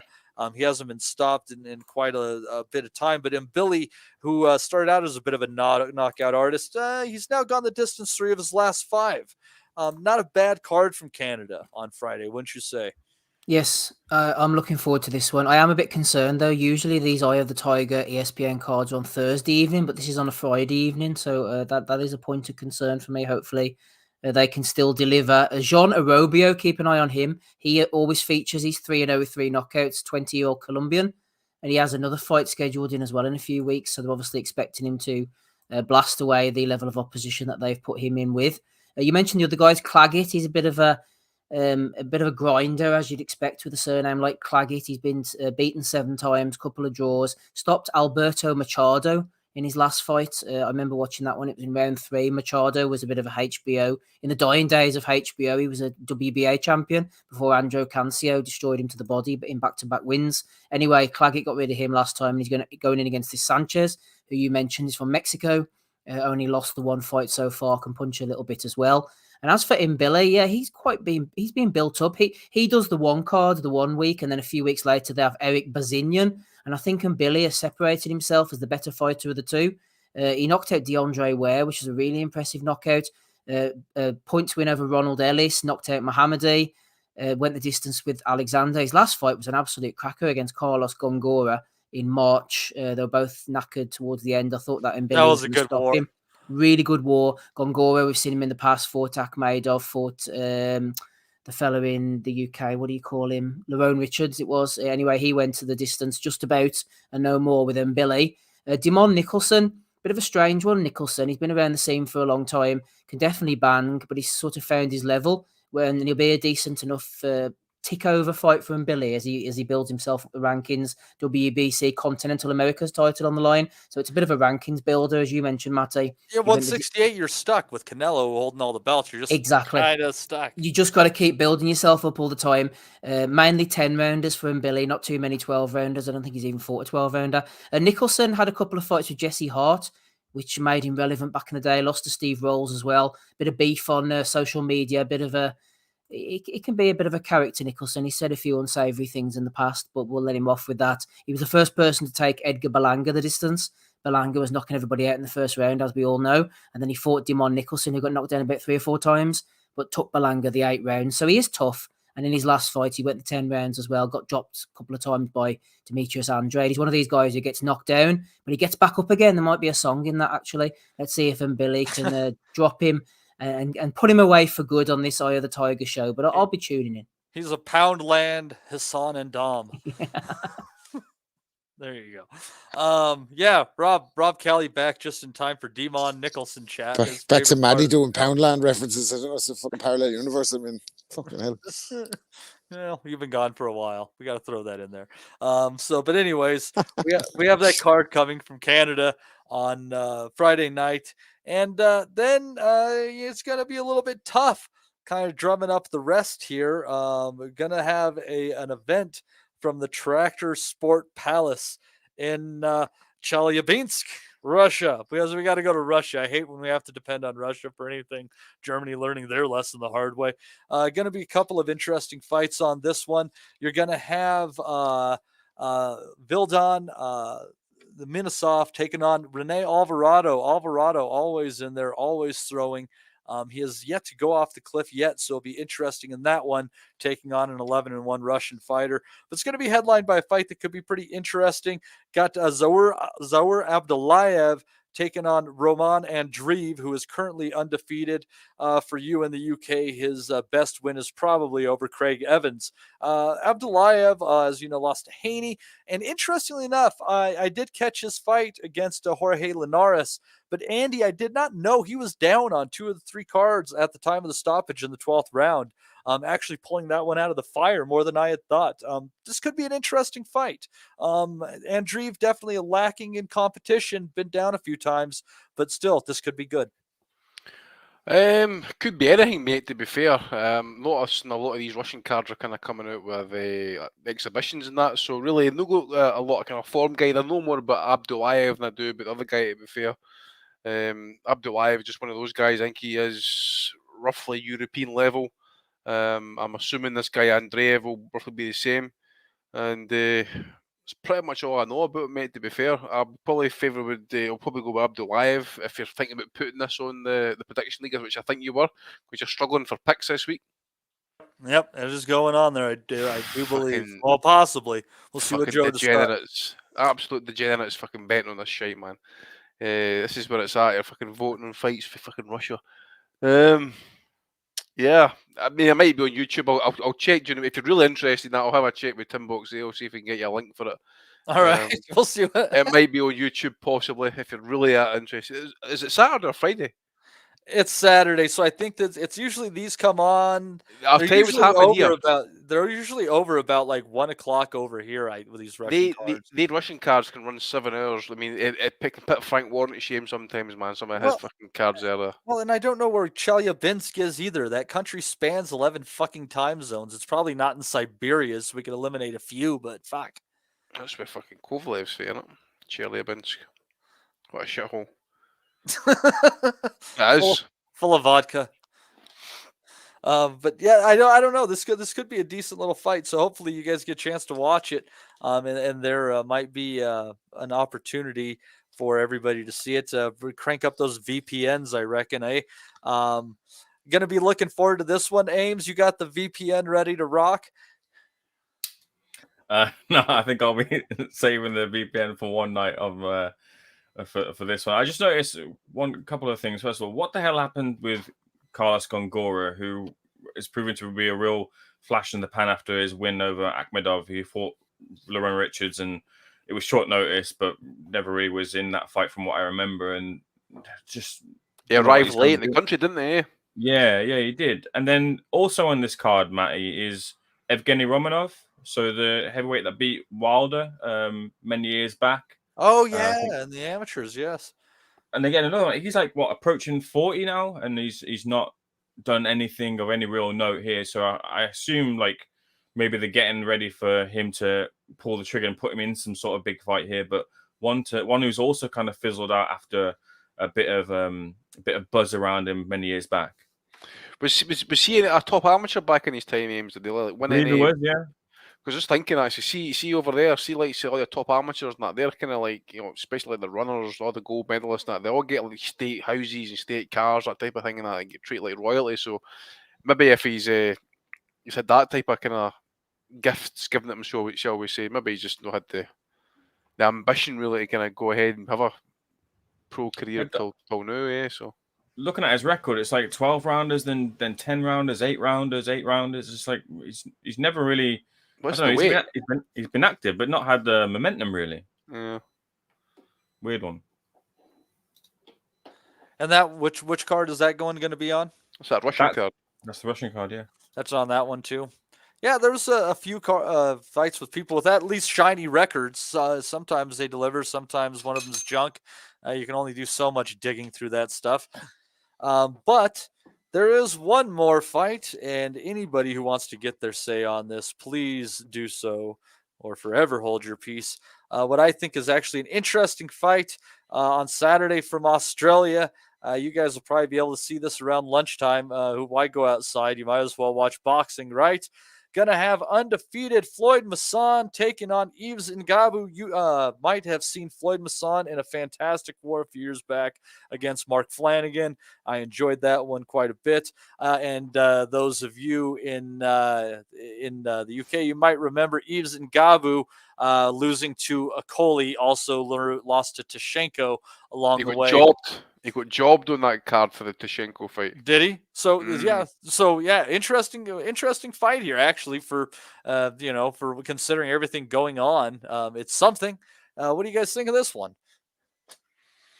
To be fair, mate, crossroads fight for possibly Ngabu at this point. Even though he's only had 2 defeats, on his IBO belts. Like you, I did watch the Mason fight against what was his name again? Flanagan. Actually, it was a bit of a back and forth war.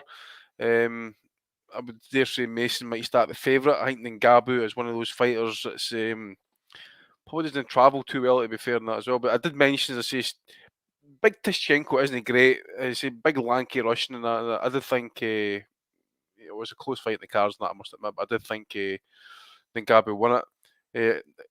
Okola just absolutely played with him. Actually, I think, of course, Okola's got that kind of long reach and that type of thing as well. But I just think was it Mason or Mason, when we want to pronounce his name, and that I just think with him having the home advantage and that, he will have the crowd behind him. The Australians are quite kind of mouthy crowd, that they will big him up. So I think he'll probably win it on points. Maybe trade a couple of knockdowns between them as well.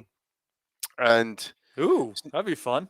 It would be fun actually. And then Gabu as well, as I say, is just need to see how he travels and that as well. I mean, he's up in age now, so it's a kind of, as I say, it is crossroads for him actually. So I think if he does lose, I think it will be status of journeyman for him actually, because running out of opportunities, I think.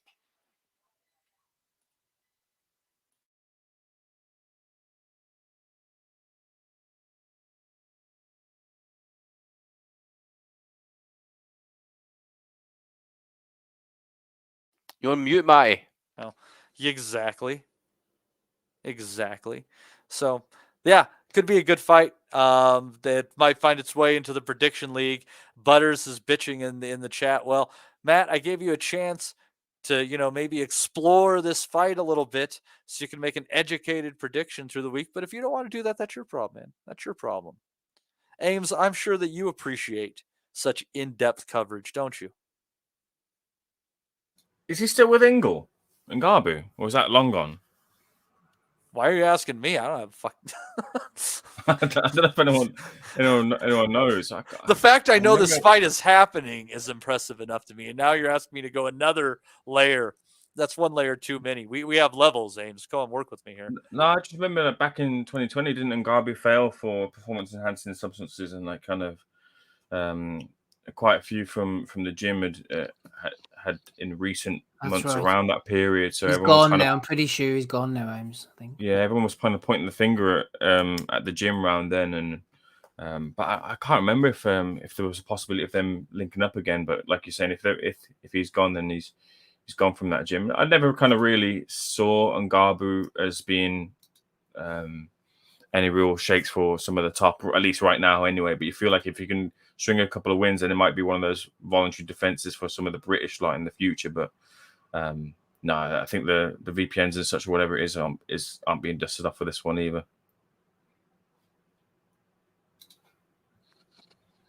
All right. Well, are there any other interesting topics to speak of this week, gentlemen? I can throw something in very quickly, Matty, actually. Where are we?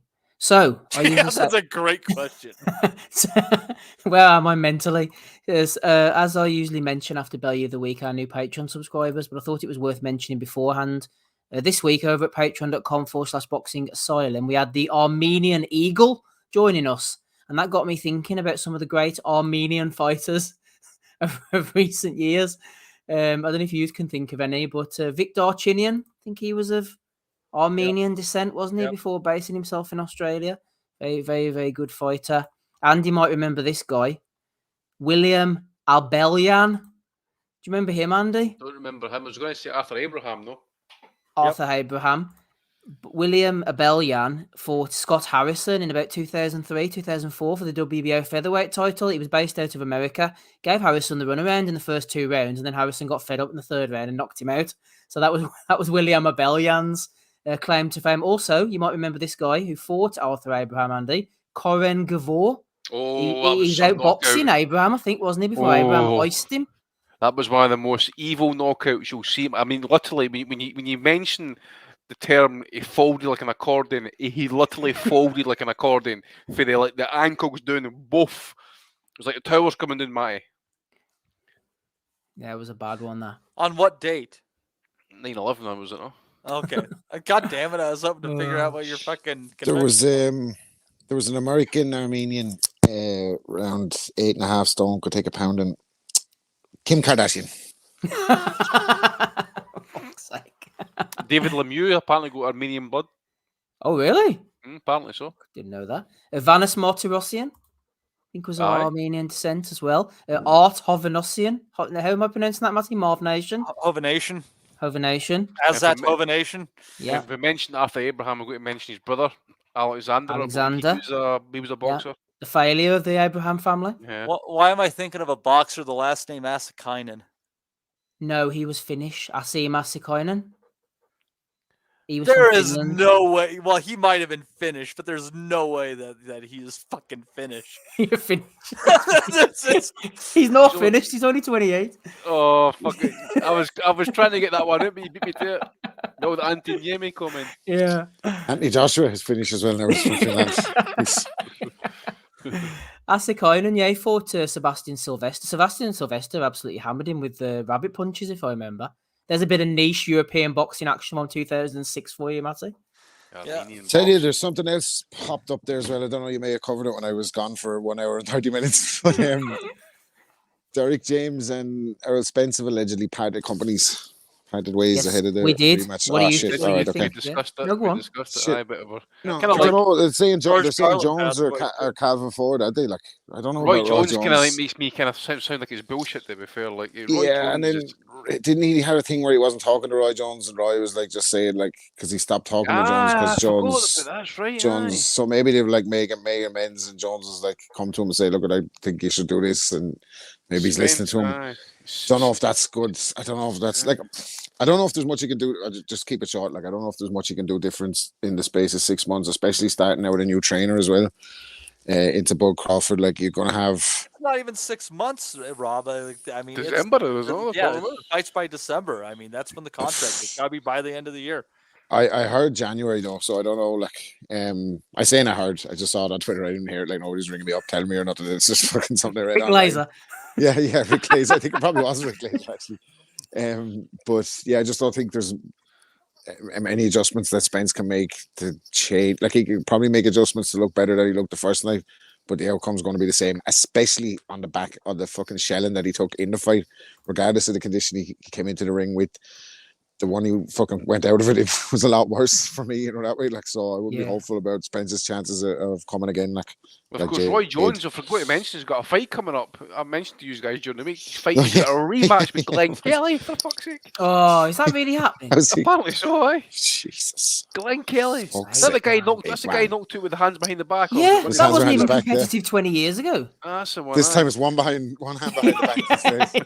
Just fucking slow down a little bit. Fuck's sake. Kelly. Criminal, man. I seen it on, I think it's for was it Fight TV? I think I seen it on my. Go check that if you want to. Assuming Roy Jones stays alive long enough to coach Errol Spence, does anyone think there's any fucking weight in the Calvin Ford one? What would that look like? He has Tank, which has a more aggressive style or whatever. Like might be he's another better single match. shot guy. He's another single shot guy. Terrible style for what Spence is. Anyway, sorry, we're on his cover. He's got Gervonta in his house under house arrest or something like that, as you know. Needs to. So that's a right laugh. That's a fucking the odd couple. Calvin Ford, the bread maker. If anybody watched the build up to that fight, you'll get what I'm talking about. Yeah, closing our Armenian chat. I know everyone's desperate. Mark Stanton says, hasn't Conor Benn got an Armenian license these days? He's fucking need to get one, actually. It's true. Will You Stand says that Nutter guy that was meant to fight Billy Joe Saunders, that was Avtandil Kurtidze, and he was Georgian. What? Right, yeah, he's casual, he's Georgian, not Armenian. Right, I've mentioned this fight many times in the past about Kurtidze, but go and watch a fight between Kurtidze and who's the young guy's name? Antoine Douglas. Yeah. He was a young boy, he was about 21, 22-year-old, right? And they pit him in with this fucking beast, right? And this guy was motivated like you would not believe, right? And this motherfucker, he's in his corner and he's training, his manager or his trainer saying, hey, be Mike Tyson. Be Mike Tyson. He's like, I love Mike fucking Tyson. I love Mike Tyson. He came out there and beat the shit out of that kid, man, for about how many rounds? 10 rounds, I think it was. Beat the fucking prime out. His fucking the case against him basically read like one of the missions in Grand Theft Auto, didn't it? Like from Nico. It was like fucking crazy shit. He's out, isn't he? He got out. He's out now. I see Billy Joe Saunders is coming back at 175 now, man. What's all that about? Eddie Hearn, you got Eddie Hearn saying, he's got a lot to offer at 175. Eddie, are you fucking kidding? After 2 years off, yeah, that sounds like it's going to end well. Even Ed. Maybe boxer size Ben Shalom. Well, he's got bad history, hasn't he, with Billy Joe? Like maybe that won't work. But he has backed every other fucking dud horse in the race, hasn't he? A boxer Ben Shalom, good. Bowen Ben. Fuck me, man. Need to Like, sack he's him a- back to the sweet stand him. Ah, Jesus! Like, imagine putting, like, we were joking that he was going to be a breath of fresh air, but imagine, like, he's put all his eggs in the Joseph Parker basket at heavyweight. Joseph Parker, Fraser Clark, no. Fraser Clark. Diversifying his portfolio. Yeah. The stunts Fraser and Clark. He's got to strike when the iron's hot, Steve. You know what I mean? He's just lost Beefy Smith. He's got Buatsi. Like, it's the most fucking B-level boring roster I've ever seen in my life. Like, imagine fucking domestic cards on a Saturday night Sky reduced to this rubble. Like, He's also got the Poundland, Roy Jones Jr. and Ben Whittaker in his stable. well, I tell you what, though, he's actually had, with the Eubank and Smith fights, he's actually delivered 2 major events this year, which is more than can be said for fucking Eduardo, isn't it? Like, because he's fucking, all he does these days is exist to be in YouTube interviews talking about fucking fighters that are with other promoters, like, because he hasn't got fucking anything going on himself, like, no closer to making a big fight either. Oh, but he was clout chasing Chris Eubank last night and being relevant, you know. Oh, so he's up to Massive, me. mate, massive the he already has that Conor Bain fucking thing lined up. Fucking prick. Oh my man, god. As I say, Steve, all the time, everything about Eddie is absolutely massive, stacked, massive. You know. How would you know? That's because that's his language. That's what he uses all the time when he's fucking saying Oh, he's talking about anything, man. If it was his dick, he probably was saying the same thing. Absolutely massive. If he's talking about his wallet, same thing. Absolutely massive. When it comes to about his fucking events and that, absolutely shite. Sorry, Matty, I feel like I derailed us somehow. I just want to know why, when somebody fights in my backyard, the cops are called, but he gets to charge $6 for a slice of pizza. You're still bitter about that $6. Did you see it, too, man? The crust on it, too. You could have got one of them at the frozen section at Sainsbury's or something like that for about £4. You're just hating on everything bullshit. DAZN now, though, Matty. You're getting bitter. I know. Yeah, it's going to get worse. I think there's going to be a revolution coming there, actually. Can you imagine if Matty takes control there at the zone towers? Fucking hell, man. Yeah. You guys just wait until 2 years when it's called Matty's Boxing Network. See if you do become CEO. Mazone.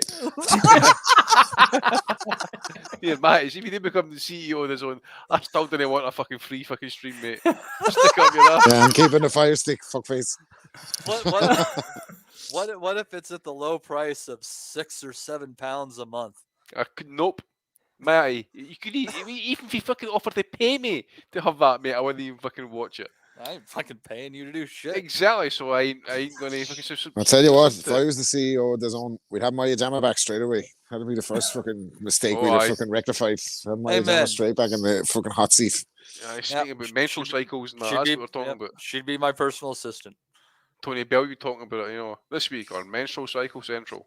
Tony Bell, you pretending on tour that he forgot the cameras around that night, didn't he? He said to Maya Jama, my God. I've never been knocked out in my professional career. We're like, hold on, fuckface, we saw these 2 knockouts.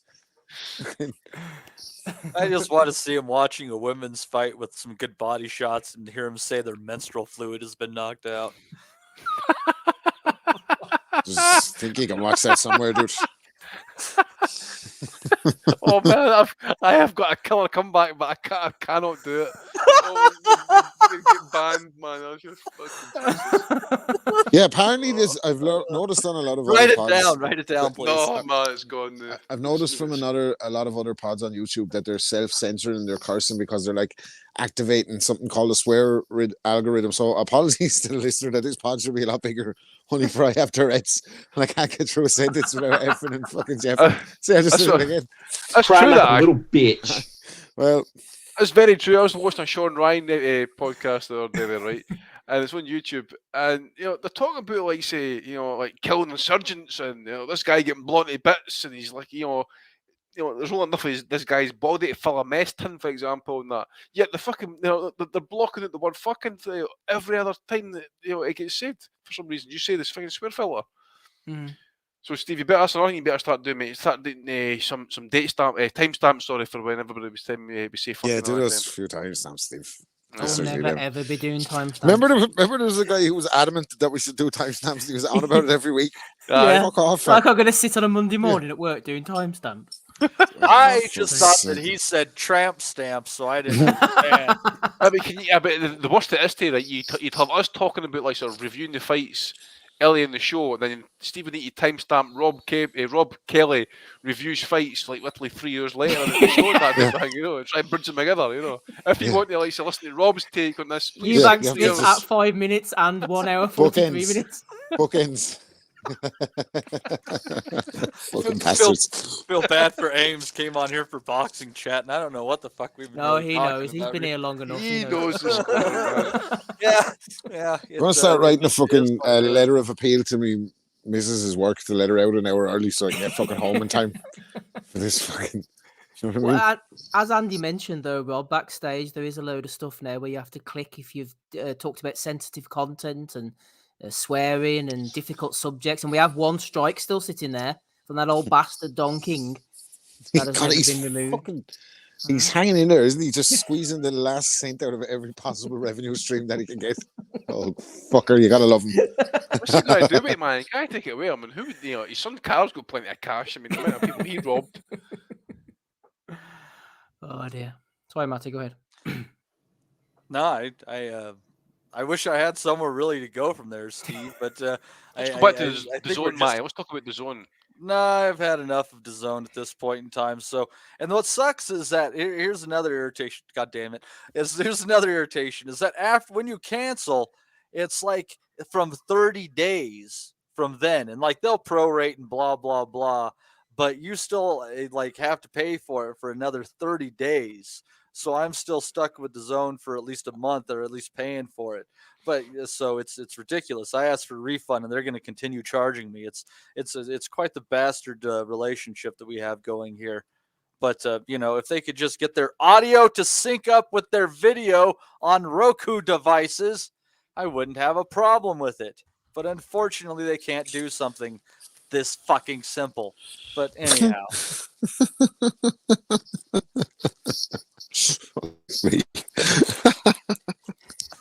It's almost like it's a big giant fucking pyramid scheme that's going nowhere, isn't it? Yeah, it makes me think. Rob, do you remember that Chappelle Show bit with Pop Copy? They just basically tell you to go fuck yourself. Of course. Yeah, or the South Park episode with the cable company. Very, very similar feeling at this point. Right, I feel like I'm going to have to grab this podcast by the scruff of its neck. Well, it basically what's left is the value of the week, so that's ultimately grab it by the balls. What came out my two sons?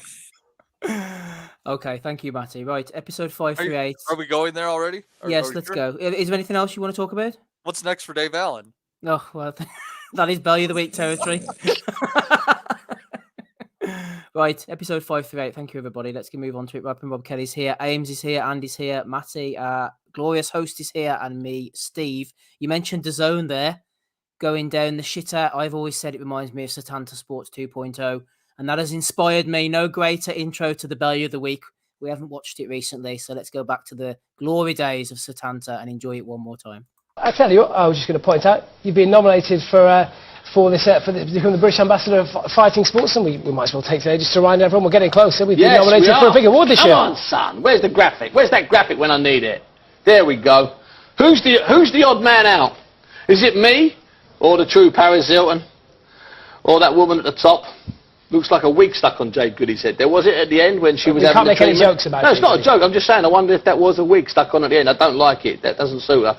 And then the woman who's next to me on my right, the screen's left. I don't even know who she is. Miranda Cosgrove. She is iCarly of Nickelodeon fame. Well, she may be iCarly. Anyway, the four of us are up for an award, Broadcast News Award, on June 18th at the Hilton Hotel in central London. Tickets are £275. You buy mine? No, I'm not buying yours. So we're going along to that, and the Jade show, actually, which was the last few weeks of her life, I've got to be honest with you, and I'm not joking, I'm not saying it was on Living, a channel I didn't even know existed. It was quite good, I've got to be honest with you. It was because it was suddenly, there was no hype, it was just this woman slowly dying in front of the cameras, which I found quite entertaining. And it was very good because she was dead and it was honest, it was truthful. As for that Paris Hilton thing, I swear, Andy, if we lose out, I'll tell you what, if Jade loses out to Paris Hilton and we lose out to Paris Hilton, I'll be sick as a parrot. And iCarly can come again, man. Jade can't. You know what I'm saying? I've completely lost any track of what you're saying. Yeah, I have as well. I will add that I thought the Jade program was fantastic, but for completely different reasons. I thought it was very heart-rendering stuff. But it was heart-rendering plenty stuff. still to come here on the Boxing Hours. We hope to speak to promoter Callie Sowland. Jesus Christ. Where could you go from that? Only to Callie Sowland. 2 months later, Simon fucking shut his doors, didn't it? I'm not Oh dear, Danny Young. This is an awful watch. Still, Who put that list together, by the way? I was live. I'm sure it was no Steve. Was that not live? Oh, I'm sure it was. Yeah, absolutely. I'm sure. Who was on the decision-making panel to like?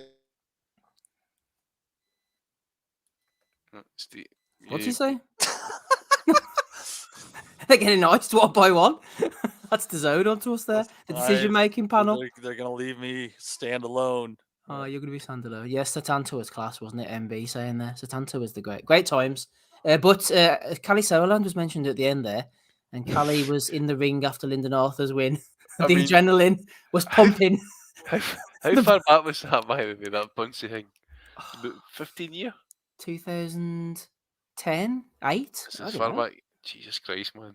Tell us in the chat, actually. I'm not sure. It's that bit. It says, I found it quite entertaining. I was like, what the fuck? Jesus Christ. Imagine pulling that off 13, 15 years later, eh? Holy fuck, man. Well, the closest we have to that kind of banter, Andy, is all Callie now. The blood pumping on Friday night. Here he is at ringside, enjoying Lyndon Arthur's win. Look at the choppers, man.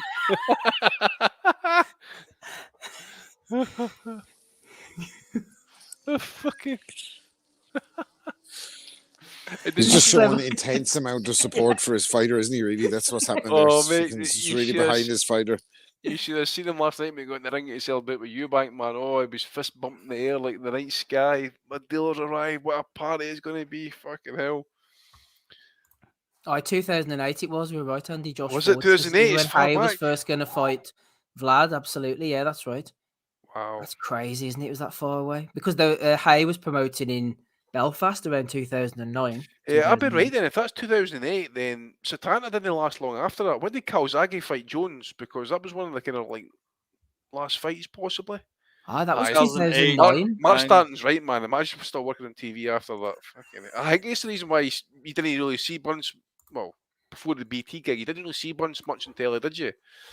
You never really kind of got the Sky gig at all, if I can recall. So was it on Box Nation when he said one of the Pussycat dolls looked like a tranny? Yeah. No, that was Satanta. I think I might have that here somewhere, actually. I don't know which one came before the other, but yeah, it's pretty amazing that he was still on TV. I haven't got it uploaded, but I've got it here somewhere. It's somewhere on one of your files. It's somewhere on one of my files, exactly. You see why Bunce hates us and got me blocked. Well, he's loving life. He's old Buncey. Last week... He finds it entertaining, at least, you know. We can remember. Jade can't. Jade can't. You know what I'm saying?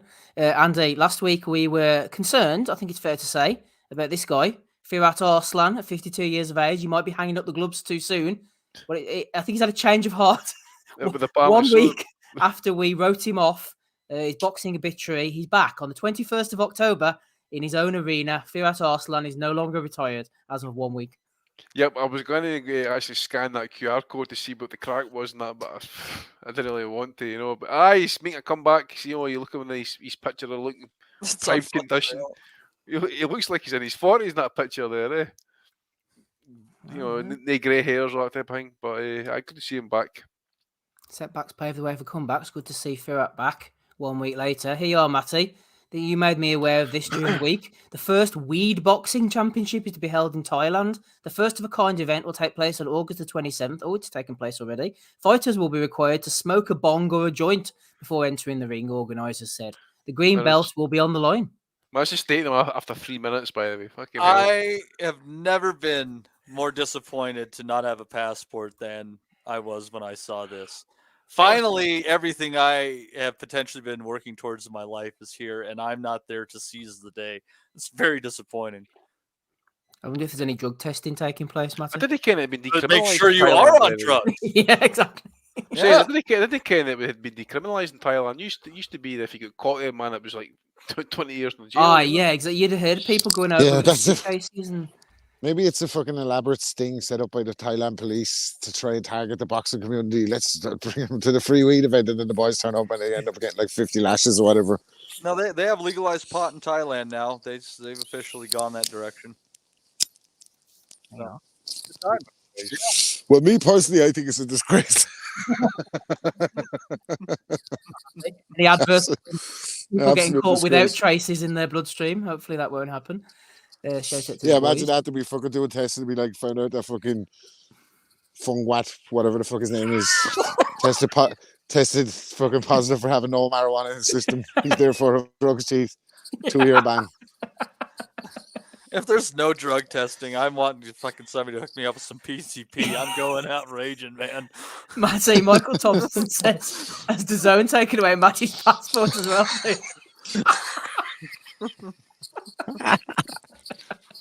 I'm screwed. I'm screwed. DAZN has more control over the world. Like, you have to think, like, you have to be like one of the elitists running the world if you have enough money to pay Mikey Garcia $8 million to fight Sandor Martin. I mean, we have seriously underestimated the power that these people hold in the world. We certainly have. We mentioned Firat Arslan, Andy. Good news. Manny Char is hoping to get back. He says, let's go. 3-time.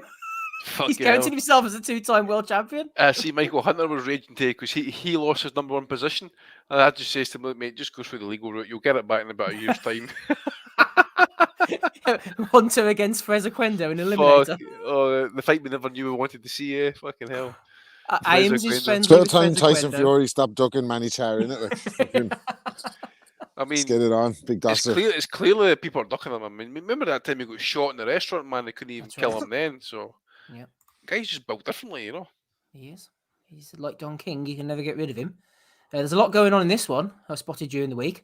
Bournemouth boxer Denise Castle is vying for the WBC silver atomweight title, age 51. Jesus. Well, dreams can come true. You know, never give up. What weight is she?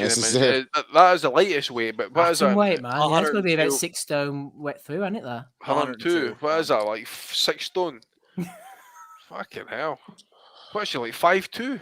Must be height man Auntie Peggy or something like that, man. Shout out to Auntie Peggy. Auntie Peggy, aye. She was actually 4'11", actually. She's fighting her, I think. She's been dead 20 years, man. So That's his favourite. Then we make her favourite. 51. What the fuck is going on in the world? What is the famous? Who's the regular champion? Danny Young's spitting the right comments on there, by the way. You wouldn't turn that away, Steve. That's not a fucking debate. I don't think. See a better picture than a black and white. Thomas Newman says, so old they hadn't invented the colour.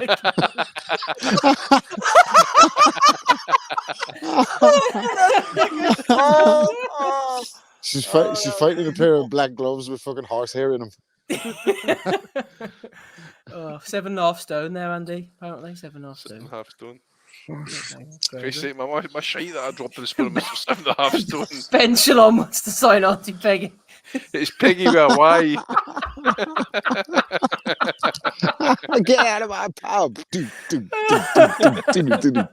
That's how she shows the combinations like these enemies tenders. She said if given the opportunity, she would have done it during the Thatcher years.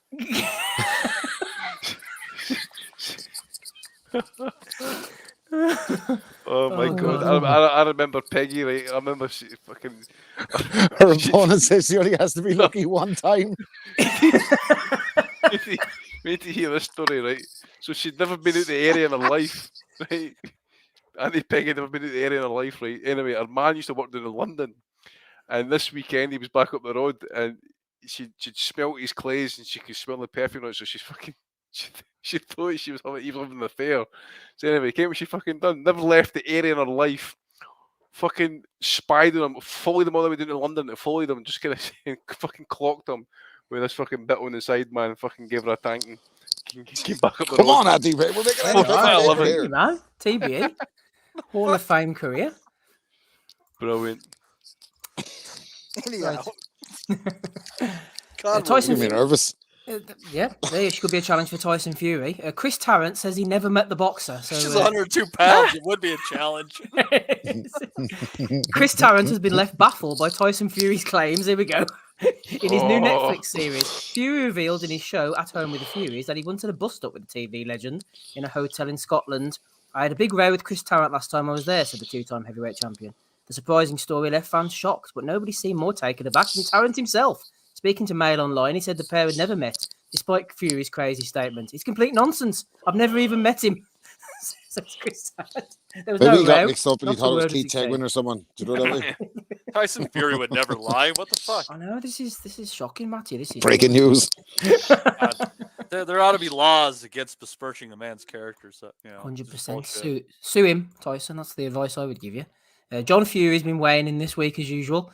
He said he believes his son, Tyson Fury, will come out. I'm expecting Tyson to come out with a broken leg or a broken arm against Ngannou. He's going to get knocked about, Tyson, and he knows that. Exhibition my backside. They're going to kill each other, them pair. Yeah. But drama. Well, with a bit of luck, Mike Tyson will take up John Fury's challenge. His call out for the fight on the undercard. I think we can all get behind that. That'll be one for the fucking ages. That'll be one YouTube fight I want to see. Ngannou will gas out after like, I don't know, 2-3 rounds or whatever, and the Fury will just play with him until he decides to knock him out. How's the fuck you gonna end up with a broken leg or a broken arm? Or is he just gonna like fucking get pissed off and start kicking him? Like what the fuck? What's his expected outcome here? How many rounds is that? 10 rounder or 12 rounder? Someone said it was a 10 in the chat the other week. I'm not sure though, to be honest. If it was this fucking 6-rounder, he'd be fucked.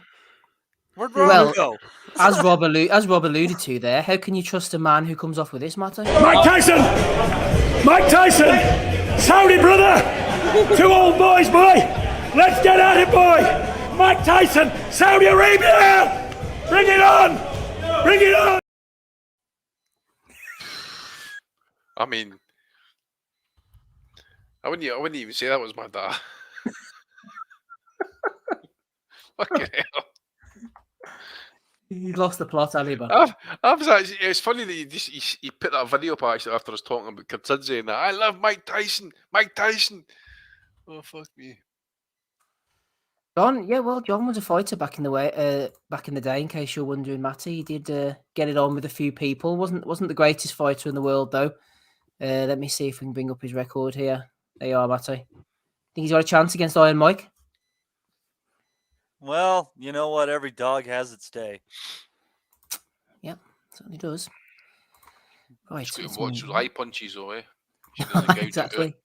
Did he go to jail for a period there? It took him quite a while to get those 13 fights in.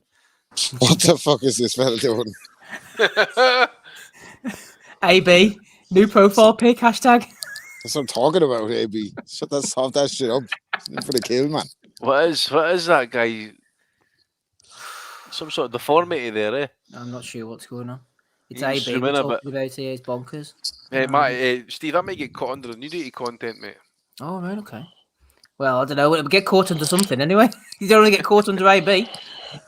How the fuck's he got 1 million followers, man, on IG? That's Jesus what I was Christ. thinking as well. He only made 10 posts. 40 years after Webster, and he's still pulling tail. Good for him. Shout out to AB. He's loving life.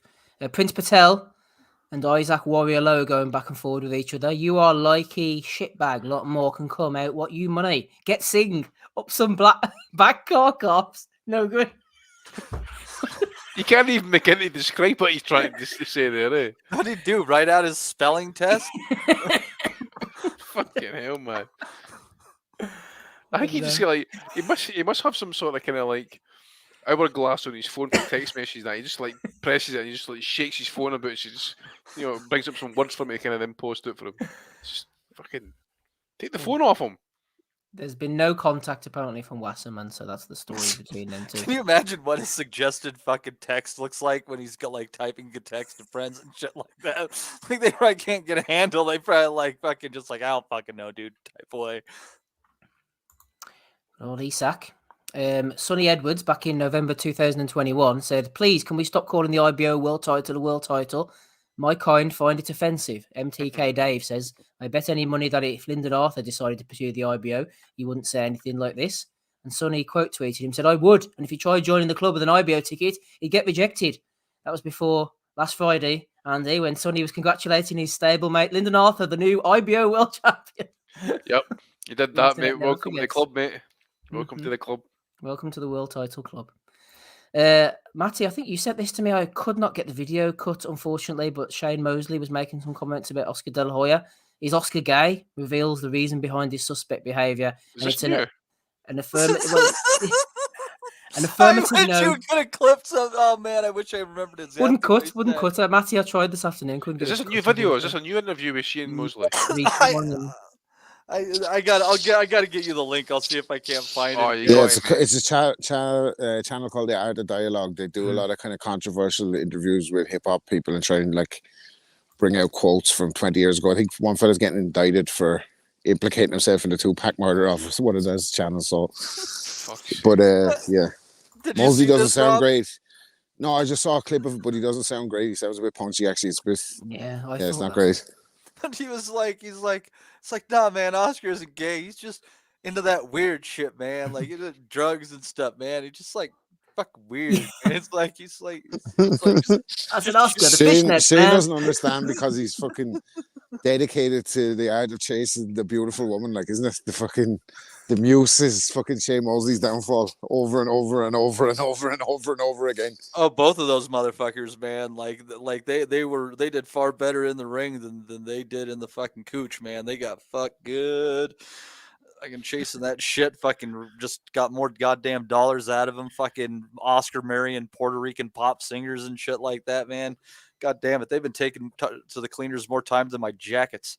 I tell you, yes, my grandfather used to say, it's the lure of the puss, son. Lure of the pussy, absolutely. They're sliding in from all angles. Take a lot of good lads, great bunch of lads, actually. Great bunch of lads, yeah. Even Ronaldinho, one of the top in the world, by the way. Lost it all. Ronaldinho was in a David Hayes style trouble, wasn't he? And it fucking went wrong when the other two found out that he had another bird and they got jealous. Like, that was unacceptable. Yeah, an absolute shagger. It's a problem, man. You give him an inch, take a mile, Robbie. God damn it. What's he gonna do? He's the best fucking player in the world, one of the best fucking players in the world, getting mega money. He's off partying on islands, and that. Of course he's gonna have a fucking trouble. Like, at least like fucking Ronaldinho. Come on. Yep, just as a Ronaldinho. He's probably got a wee bell next to his bed, that man. Just picking up, just ringing it right. He's a mad shagger. Yeah, the lure of the pussy can catch them all. They're sliding in from all angles, or so I hear, according to this next clip anyway. Quite Ben DM'd me once.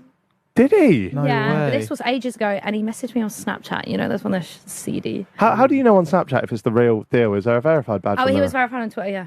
I've never actually spoke about this, and now I'm writing the book, so like, is everyone going to hate me? You didn't say what he DM'd. You might have just said, have a lovely day. Yeah. Add me on Snapchat for memes. Who's he talking about there? She's a porn star, I think you know. What's her name? That's Elle Brook, isn't it? Elle Brook, aye. Conor Hen. Conor Ben, aye. He's wanting to get that. If she pops half for clomiphene, her husband's going to have some fucking serious questions, isn't he? Aye. Got powerful legs, Rob. She's extremely powerful legs. Powerful fucking jaws as well. Anyway. She shivers before getting shagged. Oh, there we are in the chat. Danny Young says Romario was another Brazilian shagger. Aye, that's right. Romario. That's right. Top shagger. Either the guy. All Brazilians are shaggers, aren't they? Aye. Men and women. You see the options they've got, man. Oof. Plenty of options. Not like signing with Ben Shalom. I'd rather take my chances in a Brazilian favela than signing with fucking Ben Shalom. I'll tell you that much. Oh, dearie me. Boxing and Barbecue was tweeting out this week. They said, I don't know what it needs to be said, but I am going to say it anyway. Boxing is alive and well. Is this the best year for boxing in a long time? What is your favourite fight so far? Then we've got Spence Crawford, got a bit of Charlo Canelo coming up, a bit of Haney Lomachenko, Plant Benavidez, and Ryan Garcia against Gervonta Davis. Who slides in? The Goat. You sharing this like I didn't start the party. Come on now. Will she ever fuck off, man? Who cares, like? Oh dear, the Goat. She was chuckaroo baiting this week as well. She threw this one in. She says, man, I know you're done cancelled R. Kelly, but man, it's still one of my dreams to walk out to World's Greatest. I grew up on that song, and every time I felt low, I put it on to remind myself, I'm that star up in the sky. I'm that mountain peak up high. Say I made it. I'm the DJ non-cheating. Biggest titties. I think she should do it. She should be able to separate art from the crimes. Well, she is a bit insecure, though, isn't she? Yeah, definitely. But we love the growth on here. No beef. Tony Bellew was kicking off about the Smith incident of the weekend against Chris Eubank Jr. The excuses. Takan Bill says, I thought Smith was not one to make excuses. Blaming the injury, the weight cut, rolling over on his ankles. By next week, he'll be accusing Mark Breland of spiking his water. He got battered by the better man. End off. Oh, good old absolute class. I think Smith had a go at Eubank for some excuse or whatever it was after the first fight. I forget what it was actually. To be fair, see if I can find it now. But he says Liam Smith slams Chris Eubank Jr. laughable excuses for losing the first fight and insists adding former heavyweight champion David Haye to his team will not help his rival in next month's rematch. Do you remember, Andy, after... obviously, you remember the incident when Haye and the toe and all, and he stood up and showed his toe, and then Klitschko did this trolling video when he was holding up like pictures, was it, without saying anything? Silent pictures, just pulling funny faces that we each and then picture shaking his head. Yeah, I'll have to try and find that. That was class. You find that? Early trolling from the Klitschkos back in the day. Right, final one I have here again. Wouldn't cut. My software shot to shit. Thank you, brothers. Did you see the guard after the interview? Broken at me a car. No, did they see this? Brothers. That's what he said at the end. A couple of brothers from Sheffield. A couple of Britons there, so shout out to the guard for that one. Those are all the ones that I've got. Andy, do you have anything to add on this crazy weekend? Not much, mate. I've got one for Uncle Frank for behaving like Edward Hearn. I don't know if anybody caught Dan Raphael kind of like... probably just attracting the ire of Mr. Warren. Anyway, it got a bit personal. So anyway, Darren Raphael's he's kind of put out a tweet by saying, unlike Frank Warren, I know about honesty and integrity. To which Mr. Warren allegedly, no, I've got it here actually, I've got the link to it, tweets out, well, no, I wouldn't think it's Frank personally, but he says, honestly, an integral part of your life is pizza. Frank going in. That's shaming. He's been spending too much time with Bob Arum. Fucking bosh.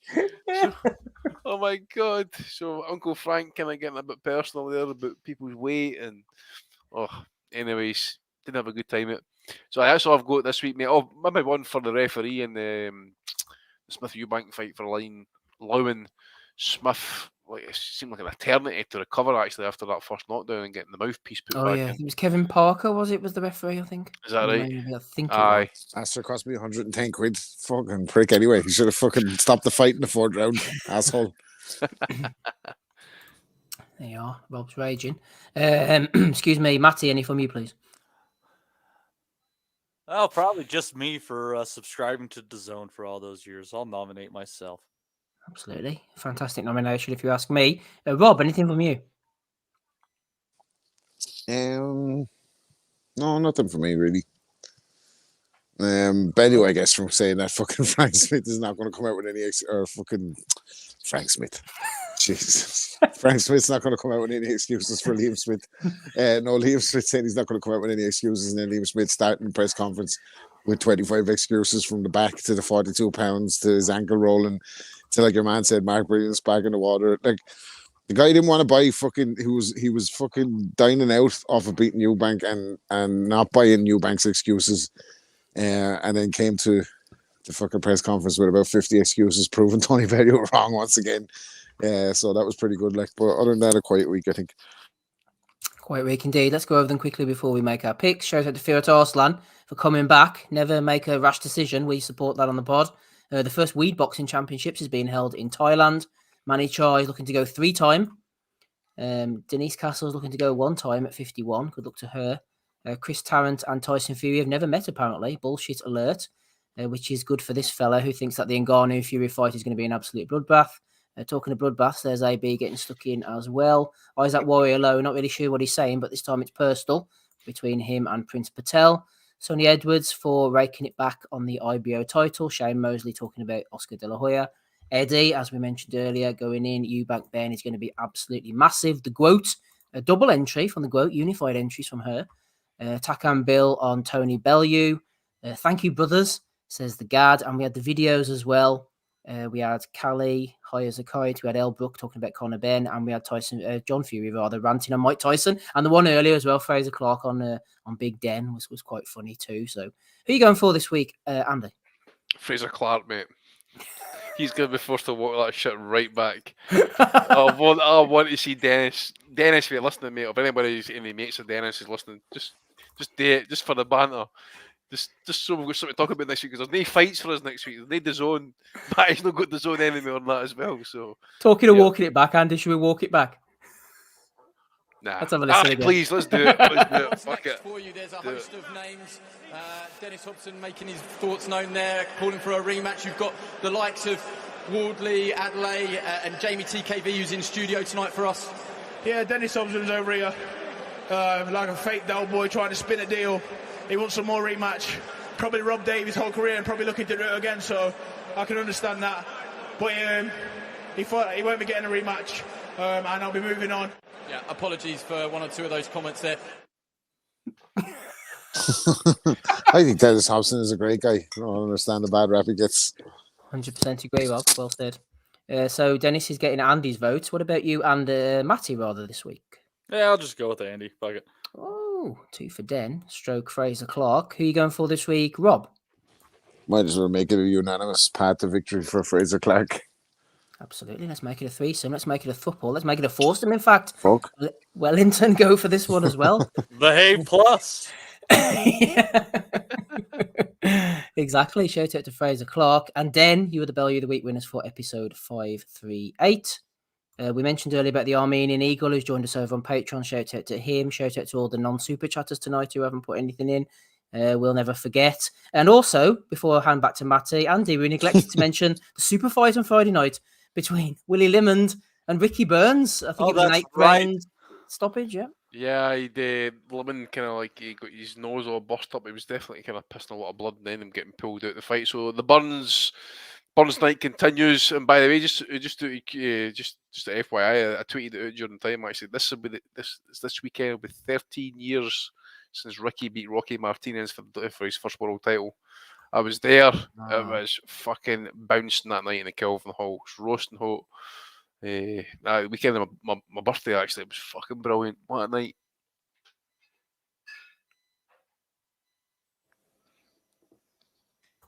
Excellent. Rematch with Terence Crawford coming up. That's what we want to see. No chance. Would he give a better account of himself than Errol? Oh, at this stage. I think he would. Ricky would go a distance with him again. Hi. Easy work. This is a cue to end it. I would like to thank Ames for coming in. I'd like to thank Steve Wellings, Andy Patterson, Rob Kelly. It's been an exciting week. Not a whole lot going on. I think next week might even be just as boring. So we got all that going for us and more. But we'll try to make it sound as interesting as we possibly can in the way that we only can do it here at the Nuthouse. Thank you, everybody, for stopping in. You folks have a great week ahead, and we will see you next Sunday. We'll never forget. I think that's good happening. Go to and move! We want to be honest, yeah? Crying like a little bitch. I've never met a fucking swank that can fight me. I fell asleep. I fell asleep. You're a fucking bum, you're a fucking asshole. Rumpo fucking Steltskin. But allegedly, Oscar Rivas has failed a test. 7-year aim. 7-year aim. I will fucking smash fucking you. I hope you fucking die. Be safe. I love boxing sounds. As simple as that.